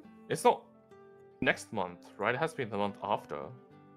It's at least a month and a half. I can't remember if there was a date announced or not on it. I know there was a little teaser for at the end of the Wellness for that, but I don't know if they announced anything else. So yeah, October. Okay, October. Thank you, Lenny. Thank you on that. October is 1 and a bit months. Huh. Yeah. Okay. It's simultaneously shorter than I thought and much longer than I thought. That's definitely how I felt with a couple of the announcements at EVO when they announced for another game Armor King for Tekken. It's oh, that's so far away at this point. It's this character looks cool now. I want to play it. Yeah, but yeah, exactly. I want it now, but I have to wait. Yeah. And then you forget about it every now and again and go, oh, it's pretty soon, but I'm still gonna have to wait until that pretty soon. So. Yeah. Oh yeah, no, that's a good point. EVO France is coming up early October, so we'll probably get something around that time. We'll have to see. Oh, you mean the same thing with EVO in Vegas, right? Yeah. They dropped the wilderness stuff and then he came out a week or so afterwards. Yeah, might be something like that. It might be. I don't play keep close of the app side of Granblue as much as I do the main game on there, so I'm always I know it feels sometimes they do the Granblue Fest and they will showcase they'll have just it's an hour or 2 dedicated to the fighting game where they just announce a whole bunch of stuff in between that doesn't come out anywhere else. So I don't know when that is, but yeah, I don't know when that is either. Usually it pops up and people will I'll find out because people will be talking about it. And I'm oh yeah, Granblue Fest or something Granblue related is coming out this time. It's always possibly fighting game details because we all play fighting games. That's generally where the talk goes to. Right. So I usually find out closer to the date. I don't know beforehand because I don't remember. But yeah, usually when they do Granblue streams, it's like if it's near one of the release dates, they'll like drop a couple hints or do some tangentially related things to it. Yeah. I remember. I think I was having a. It was something entirely random where I was like, I had a hard time sleeping, and I was just like, let me just load up YouTube on the phone, let me see what's going on, and I saw the Granblue Fest happening. I think it was the time where they first announced Avatar Belial for vanilla. At that point, it's like, what? It's like, didn't have any idea it was happening. It's like, wait, what are they doing? What is going on here? It's like I'm in this half woken stupor at this point. It's generally like it's more for the mobile game side. Avatar Belial was. The story goes that Avatar Belial was kind of like drafted up by like a dev. It was just like mucking about with the game, and people had to go and they're like, oh, this is great, we should add this to the game. And that's why Avatar Belial ends up being bundled with Firo as like a, I guess you could call it like a proto EX character. Yeah. Has some of the similar moves, but a very different game plan and of mindset. If you've played against Avatar Belial players, you know what I'm talking about. Yeah, definitely an extra glass cannon for sure on that character. Yeah, they'll do some weird stuff to you in ranked. Mm-hmm. Yeah, you can't trust the able player. So, we can't find Yozo. Oh no. Oh no. Yeah, I've pinged him about 3 times. Haven't heard a thing. So we're going to be calling up our other match. We're going to be going on to our loser semis, hoping to give a little bit more time to Yoza. We're going to be going on to semis, in which we're going to be Sin and Seika. Okay. All right. So had a little bit of a break there. We're going to see more of the Zeta, and we're going to see more of the Zoe coming back into play. Yeah, the 2 Zs. Is there any other Z character in the game? No, not yet. Okay. The like not following the Granblue mobile too is it's kind of fun when I see the new characters, because I don't really know much about the lore behind the character. So when I see it's like, oh, that character looks neat. It's like I want to play them. Oh, they all like each other. They're a super happy family, except the ones that aren't. Yep. It's kind of like that. Generally, there hasn't been too many of like kind of antagonists in the mobile game. Bobs and Belial were probably the big ones. Oh, this actually counts. I lied. Yeah. There was one of this. But generally they're far rarer because, that's just the way it is. While the rest of the protagonists get rotated through relatively evenly. Like, you can't put an antagonist into like a side story because it doesn't make sense for like a reach side theme jig. Yeah, for sure. Can't harder to roll up an antagonist as an SSR for sure on that. But as we get started into the match, gets the early the mist in there from Seika, going to take that back throw in there, try to take over the corner, but U-Skill Infinite Wonders goes out for Seika, getting the hit. Infinite Wonders, Infinite Rewards. So if I've seen it off pretty well for Seika. Pointing down, a little bit of a pause before we go in for the throw. And yeah, you know what? It worked the first time. Let's do it again. Yep, throw up your timing, throw up the defensive timing once the metal stack does break. Nice 2H! My god, I thought that was going to hit for sure. For a brief moment, I thought it did hit. And it's like, I don't remember doing that like a big counter hit. But no, great anti-air from Seika, getting the conversion on top of things for the first round. Yeah, one key thing against the Zoe matchup, you have to show that you can anti-air air spin slash. Oh yeah. Because once you do, then it gets put on their mental stack as to if they're going to be hit out of it or not. Because otherwise, it's free plus frames. Yeah, I mean, for sure, and especially that when that's our only invincible option is the U-Skill version of that, just to get out of the situation. So it's if you can call that out, you're going to make them a little bit hesitant about spinning that meter for that reason, and maybe use it for some other option that you can take full advantage of. Good dodge. Nope, comes on the other side once again. There's the full confirm off the air spear. Ooh. Got the combo limit in the in and the corner too. One more throw in that last interaction range. Wow, outside of VC range. Startup with a dash heavy, nice kind of hit startup. Okay, big time for this. Seika going to get into the Super Skybound art, but we're going to follow up here. Last hit with the combo, keep a plus with the lightning, and get the throw to get a round of Sin Zone. Nice grab. Did spend the last of the VP, but hey, if you're not going to get hit by BC, all the better. Yeah, can't take it with you. Might as well spin it at that point.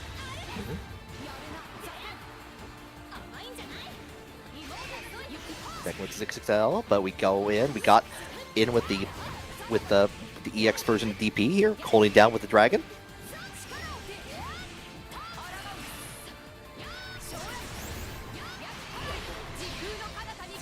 Yeah, just goes right into the Skybound Art. Wants to take away one of those bravery points, get a little bit of extra damage on here.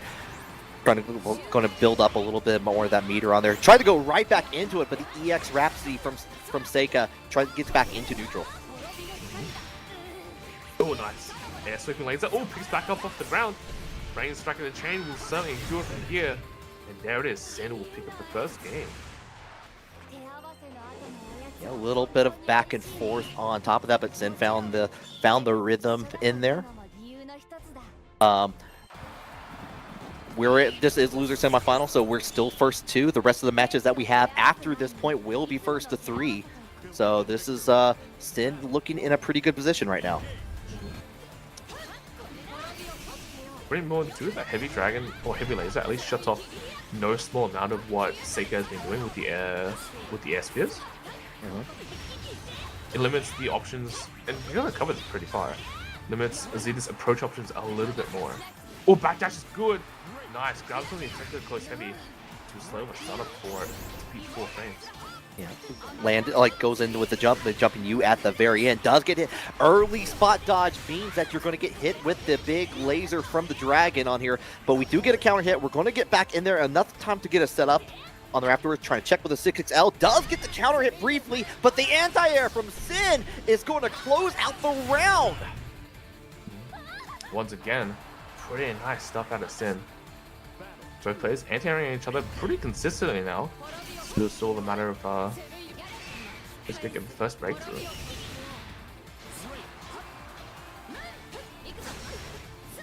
It actually does get hit by the lightning and early on in there, but we're kind of holding it down. Trying to check with these 2 Ls. Oh! Yeah, beautiful call out. Yeah, it's like started with the 2H on there, had enough time on there afterwards to do the jumping U. Big call out from Sin. Big counter hit. It's been a while since I saw a unique counter hit, but it definitely looks good. Also allows you for a combat better than jump and light. Absolutely. Oh, misses. The ring strike. Yeah, but reversal. Frank's good. There's the gamma ray. Will it kill? Gamma ray heading for tomorrow on that. Not out of the woods just yet. Not yet. Not yet.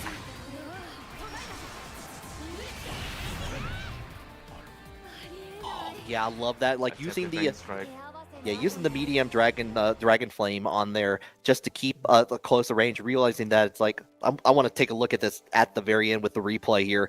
I love that WASD has these replays, by the way, on here. Yeah, just a little far away. Looked like was that Seika trying to do BC there? Is that what I saw? Yeah, it was attempted BC because what I assumed what happened was Seika wanted to use the last bits of hit stun off of the EX Lightning to BC Sin for the hard knockdown. But the hit stop faded just a bit too soon. Either way, I think even if the BC did go off, I think Sin would have still been too far to be hit by it properly. Like this distance right here. I think it would have dodged BC and Dragon would have still gone through. Yeah, no, Dragon has a little bit more active frames on there. At there was enough to finish a job, and Sin taking that to move into losers finals. Good stuff. Yeah, great range spacing. Yeah. I mean, Seika had also a really great run in there, showcasing showing the power of Zeta still at this point, even in the game, and they're just really kind of setting up with the mix-ups and everything all together. Just the right buttons at the right time. Oh, and we got Tega rating with a party of 29. Thank you for doing so. Hope your stream went well. Hope everything's been going well for you. We're at this point we're at winners finals for WASD Granblue number 58. Yeah, that's all I really got, unfortunately.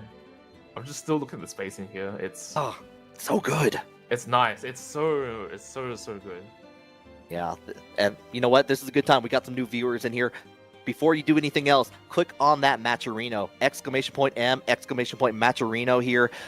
We still have a few codes left in there for the free codes, and they're just, you know the drill at this point. You click on that link, you click on a couple of things. You don't even have to pay any extra money on there. You just hit that claim code. You add a little bit for the players in the pot. If you want to do follow quest, you want to contribute to it, you can, but that's the bare minimum at this point. We just really appreciate it, and I'm sure the players will as well.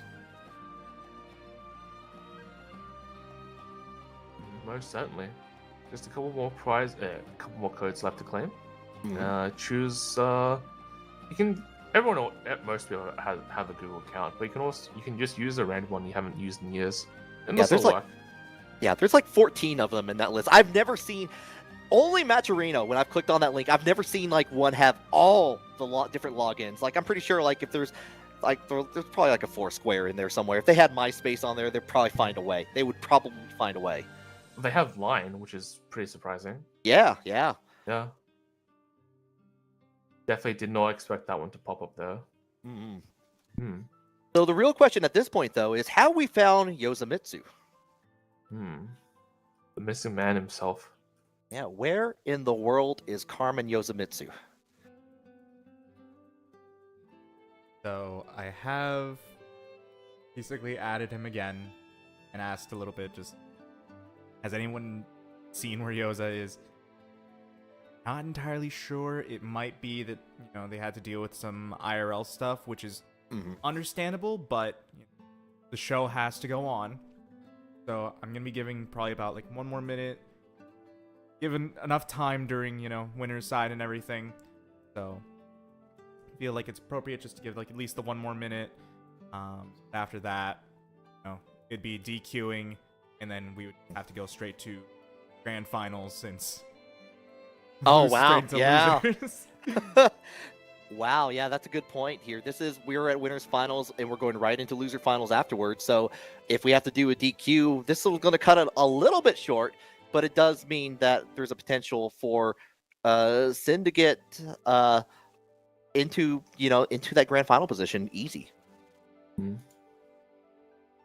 Would basically be a fairly easy, at least second place. Just jumping over third altogether. Yeah.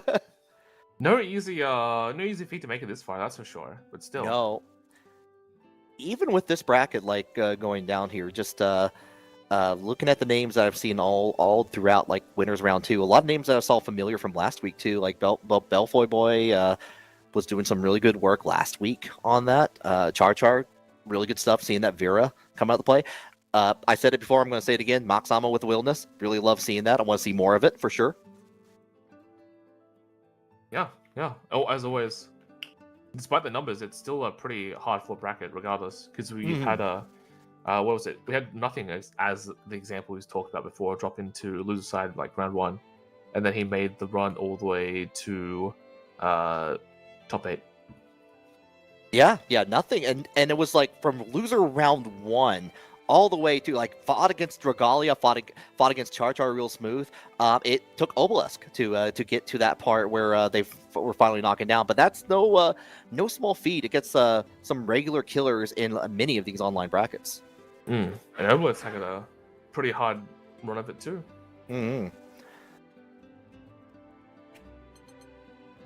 Right, time was given. We're gonna keep going on with Sin and Hava in grand finals. Okay, here we go. Okay. All right. Unfortunate on there, but Yosamitsu had a good run up to this point on here. So we'll but that does mean, Have a Nice Day versus Sin.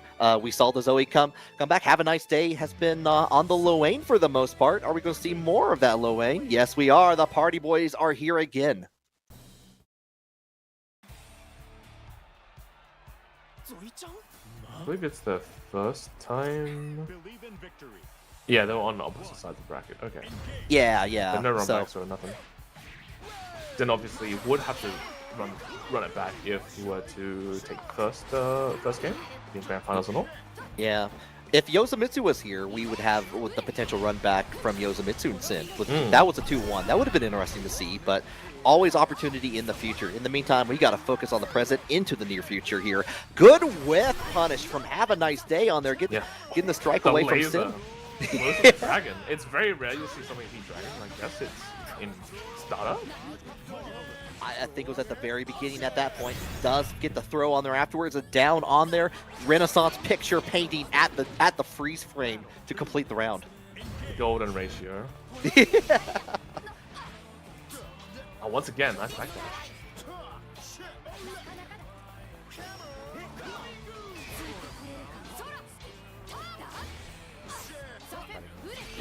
Put the approach mid-range with that 2M from Sin. Gets rid of the Catalina bot early with the dragon just to call in it, but you know what? The boy's coming out with the U-skill wheel. Yeah, also does spend the last of the Dragon Age should be a while till that one recharges. Yeah, it doesn't have enough meter to get the free from the F-150 also. But we do get the Raging Strike into the chain here. Going to finish it off with EX. Enough time to set up. And actually, Have a Nice Day walked into the corner. Had to hold it down on there. Nice spot dodge from Sin, though. But gets the side swap over the jump over. Yeah, I was going to say, great use of the... Yeah, that's... Spot dodging wheel is quote-unquote optional, but at certain ranges, blowing can also punish a spot dodge. So even though you spot dodge, you did the technically correct thing, it's still not your turn. Yeah, exactly. It's we saw also Sin try to go in with the first time we've really seen 6H from Sin with the armor point in there, and Have a Nice Day got in there with the big strike on there. Going to take that first match. The huge 2M reaching all the way in. Oh, it looks so hilarious with the light the light up. I forget what you call those, like the little idle steering things, like sticks? idle sticks. Yeah, like the big one on that. Oh, that's right, yeah. Because the Raging Strike turns into whatever big thing he's holding. Yeah, you'll see like you'll see the big blind ball like real frequently. Yeah, it's definitely like American sized at that point. Okay, the bisection, enough time in there, keep it down. BC to get out of the corner. Sin only has one BC left on their side, so they're going to get a little bit of extra damage. Has plenty of life on here, but it's going to have to deal with the Mario Party minigame first. Here's the huge still. Conventional wisdom says to spot dodge this thing. The downside is rocks. Rocks is now air unblockable, which means that before what happens was you always spot dodge charged orb because then you wouldn't be locked into unblockable orb. But now with the air unblockable, and also you have to guess whether you think it's going to be a low or a high, the lava or the rocks. Right. Yeah, if you guess wrong, you get hit. It just doesn't feel great, but it's 100 meter. Yeah, could have been a lot worse all throughout there. Like, had to deal with that rock bin there, but got the in to confirm on there to get the round back in their favor here.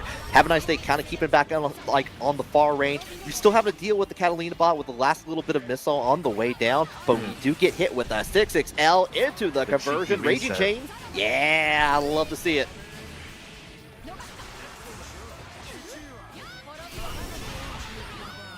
Oh, he beats out the boys.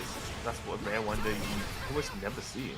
Yeah, going to get a little bit of that meter back with the U-Skill Dragon coming out. It's not full refund, but you get enough of the meter to keep up the pressure. Yeah, enough time in there just to feel a little bit of confidence going in there. Nice. Great blocks.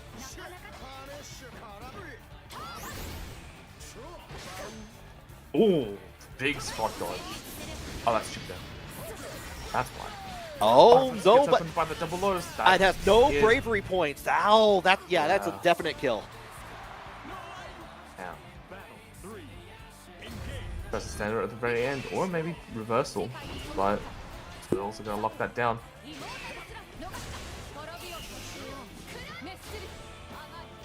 Deal with Dragon from behind on here. No real Dragon meter for Sin to work with. Does get the recovery on there, but still have to hold down against Lowain. Extends it with the light caterpillar. Low height. Azar gets the throw on there, and now it's time for the human pyramid attack. Block low, block high.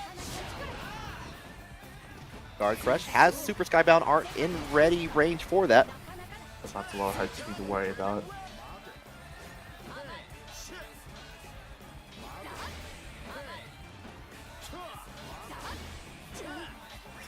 First part of Spinning Slash on there after the 2M from Sin. Nice jump in from after on Catalina bot here, holding it down, trying to go in for the approach in there and have a nice day. Found a mark just stamped with the notary stamp on that to get 2 up in this match. Damn, that was tight. I was thinking it was so dangerous to like, it's dangerous to do dash light, right? Because you can't spot dodge, so the Wayne parry goes off regardless.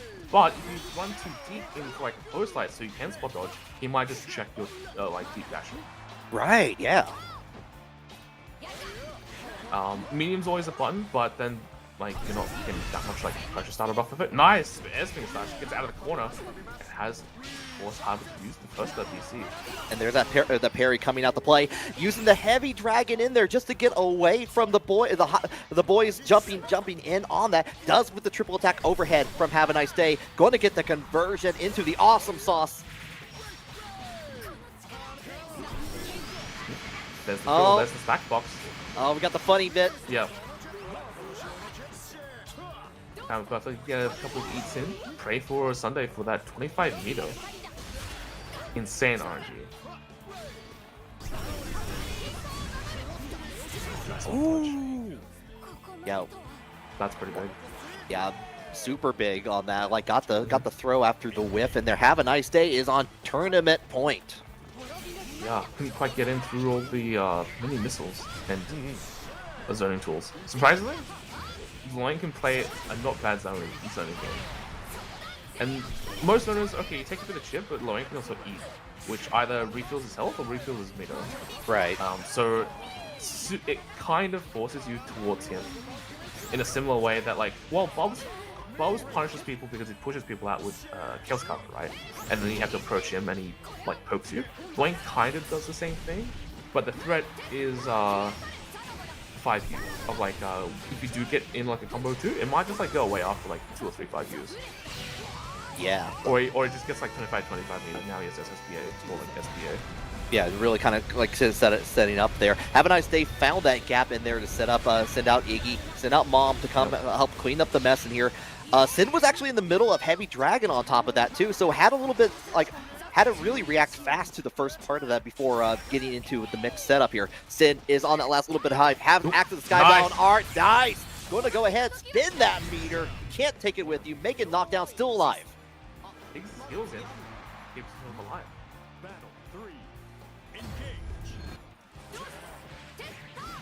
Catches again on the 6XL in there. Knocked out. I like that Sin's been switching up the options just a little bit in there, kind of keeping up between the highs and lows, kind of keep the Have a Nice Day, guessing a little bit more.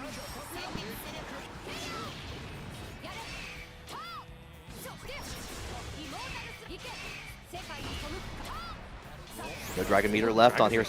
Yeah, spent all of it. 6H got the overhead, gets the corner forward. Have a Nice Day. That's right. Flips something. Finds his way in with the Gamma Ray. Doesn't quite build back Dragon Meter since cooldowns don't refresh during it, but matchup with damage 0 BP, Lowain is going to get one back from the install. But this isn't quite as threatening when you have so much HP. Well, less now, but the idea remains the same. Yeah, actually getting hit by the rocks again, holding it back. Actually got more than half that life bar gone in there, but it's just going to take a couple of hits in there. Gets a cross up here. Have a Nice Day, turning things around. Gets a big throw in here. Going to send out the boys yet again. Having to hold, make Sin block all of this. And dodge is good. Spot dodge has been so good.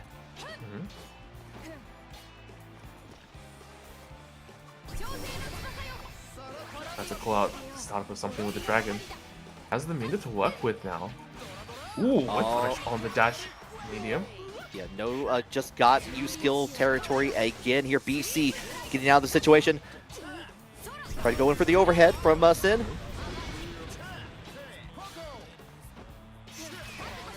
Oh, what's it gonna be? Eyes up for BC. 2 damage and enough. Dragon! Oh! Not dragon. Nice. Great punish on the preemptive spot dodge. Actually does have a dirty. Yeah, like especially with like the little bit of delay in there because of the triple lightning on there. Got the round. Sin still in the game. It's 2-1 now. Absolutely. Still mountain, but slightly small peak.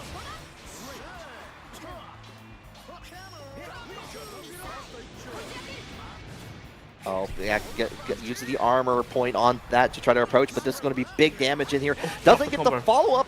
Unfortunate. It tags the backdash as well. Everything's coming up, Sin.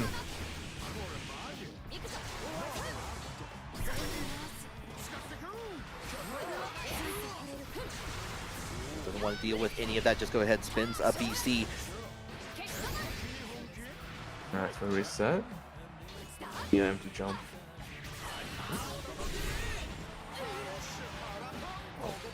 Yeah, this is going to be big, like a little bit of extra damage in here. Oh, Dragon, still too slow. Yeah, oh, damn. Using your friends as armor bits, as decoys. Oh! Reactive armor. Oh no, the missiles caught him in the jump. Got hit with the Gynax missiles in the sky. Set point for Have a Nice Day.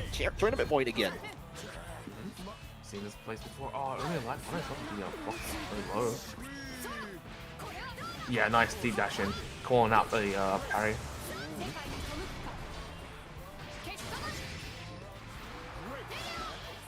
Kick through? Yeah, jumping you.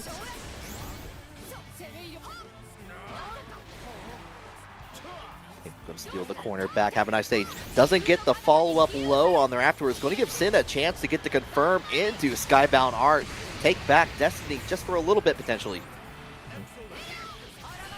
Oh, nice. Gets tagged. Range strike. No beat it to confirm, unfortunately. They have to deal with Yi. So far, Sin hasn't been able to dodge or hasn't dodged the last like ball out of Yi, which means that I suppose even then it's mighty hard to punish. But then you don't take the chip, I suppose. Oh, there's the deep run in. Too slow. Nice dodge.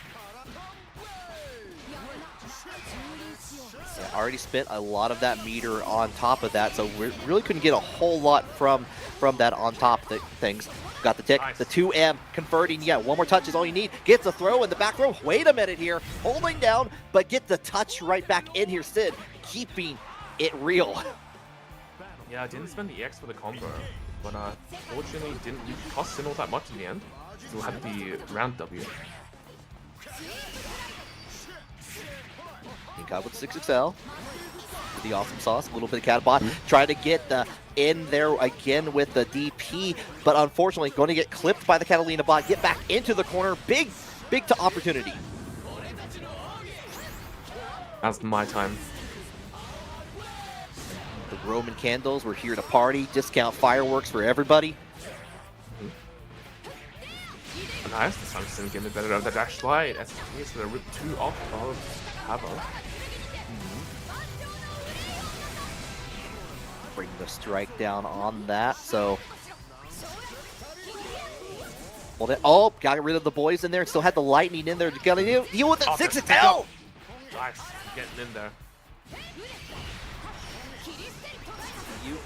Hit the combo limit, unfortunately, here. Get the parry on top of that, switches around here, and the hit in there from the 6XL from Sin. Still alive, 2-2 on the winner side.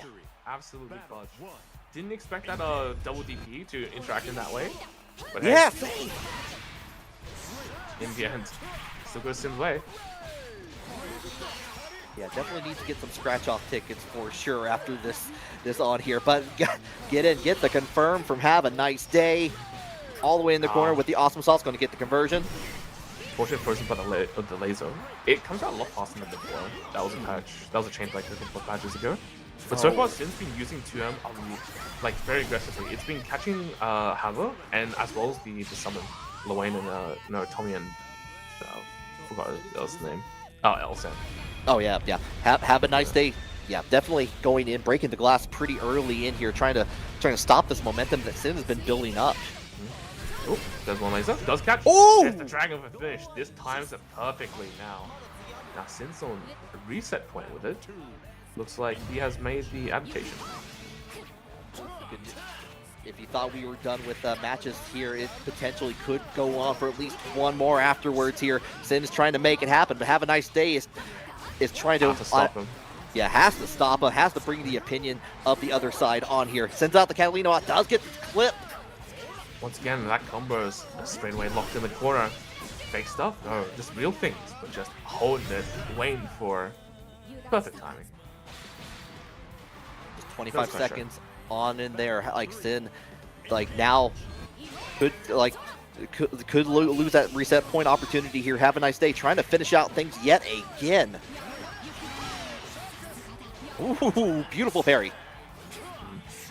Nice, good spacing. Just getting outside of the range of 2M. That's fixed spacing with Sin's back to the corner.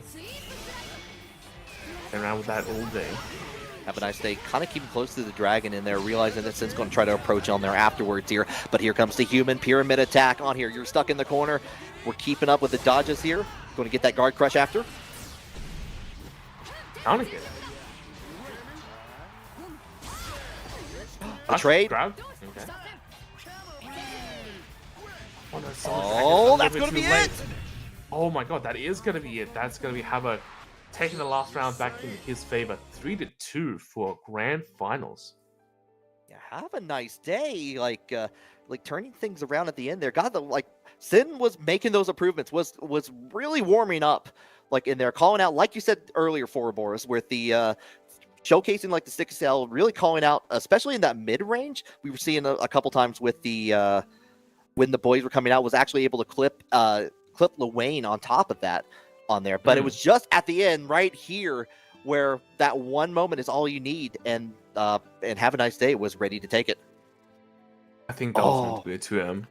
Oh, okay, yeah. I feel like that's going to be a 2M at this range. I feel like summoning Dragon is. I don't think you would summon Dragon at that point. That does look like it. Yeah, but you go from like blocking, like down back to like forward, and that might have had it read as like a 5-will input, which is tragic. Yeah, that's on. Sin also confirming that in the chat too, with a misinput at the end there. That's unfortunate. Yeah, because that's perfect 2M range that Sin has been smoking Hava with every time, because it kills both him, and when the boys go at that range, it kills both of them too, and then you don't have to worry about one of them jumping over. Damn. Yeah. But a good show. Almost had the reset at the end there on a very difficult bracket overall. But a very fun one. Was really glad to be able to be on commentary with you for Boris for this for sure. Likewise. Good time, Risky. It's been a good time. Oh yeah. Just one more thing before we go. We do have that Matcherino. If you've been enjoying the entire stream here so far, or if you want to share it out with a couple people on Discord afterwards, make sure the players get filled out on there afterwards for top 3 payout. There's still a few codes remaining. Feel free to send that to one of your friends on top of that. And at that point, it's like, hey, you know what? You got to check out the WASD online, like for all the different games that they do for Melty Blood, for Uni, for Granblue, especially on there. It's a good conversation topic I'm bringing to you. Yep, absolutely. That's gonna be it. Yeah, new Uni patch coming out. Came out? Yeah, it came out. Yeah, came out. A lot of new things coming around. Yeah, so, and only a couple more codes left to claim to get our players paid out. Sure, they'll appreciate it as well. Yeah. Appreciate everyone dropping by Thank you, Taker, for the raid. Risky to my co-commentator, as well as Koyo here. Run things on the back end, organize matches, as well as the stream. Yeah, definitely appreciate it. It's been a fantastic time. Koyo, Forborus, if we have anything else you want to add? Nah, not really. I don't think so. You'll see things on my Twitter as I announce them. Probably another weekly at the end of this week, Sunday. I think it's... Wait, what day is that for you guys? I'll figure that. It's Saturday for you guys, I think. Oh, okay. Yeah. Time travel. Gotta love it. No. Yeah, I'm always ahead, and I have to remember if it's my day or if it's your day that I'm thinking about. Yeah, it's... And yourself, Risky? Nothing much else to add. Like, you can follow me at Johann Hat, JOHANNHAT, on Twitter or Blue Sky. If you're in the East Tennessee area for for events. I do help run Scruffy City FGC down that way. We do have a casual event that we do mostly every other Sunday. We're doing one this Sunday at a real cool food court area that we're trying to do a couple of brackets, play mostly casual games. So if you're in that area, come check us out. Scruffy City FGC on Twitter. Find out more information. Very nice. Yep. And And Koyo? as for WASD, we should still be having our uni bracket and Granblue bracket for this coming week. Should be done by Impy. He'll be back for that part, I'm pretty sure. Unless he somehow messes himself up again. I have no clue when that ever happens. We never know. He just somehow finds a way to hurt himself. Oh, I hope not. I hope that's not the case. That would be unfortunate on there. I hope he feels better. So We all do. Except sometimes Impy, I swear he never watches out for himself. that's no But fun. You gotta have the fun. So Exactly. But yeah. Thank you to everyone who joined. Thank you to my lovely commentators here.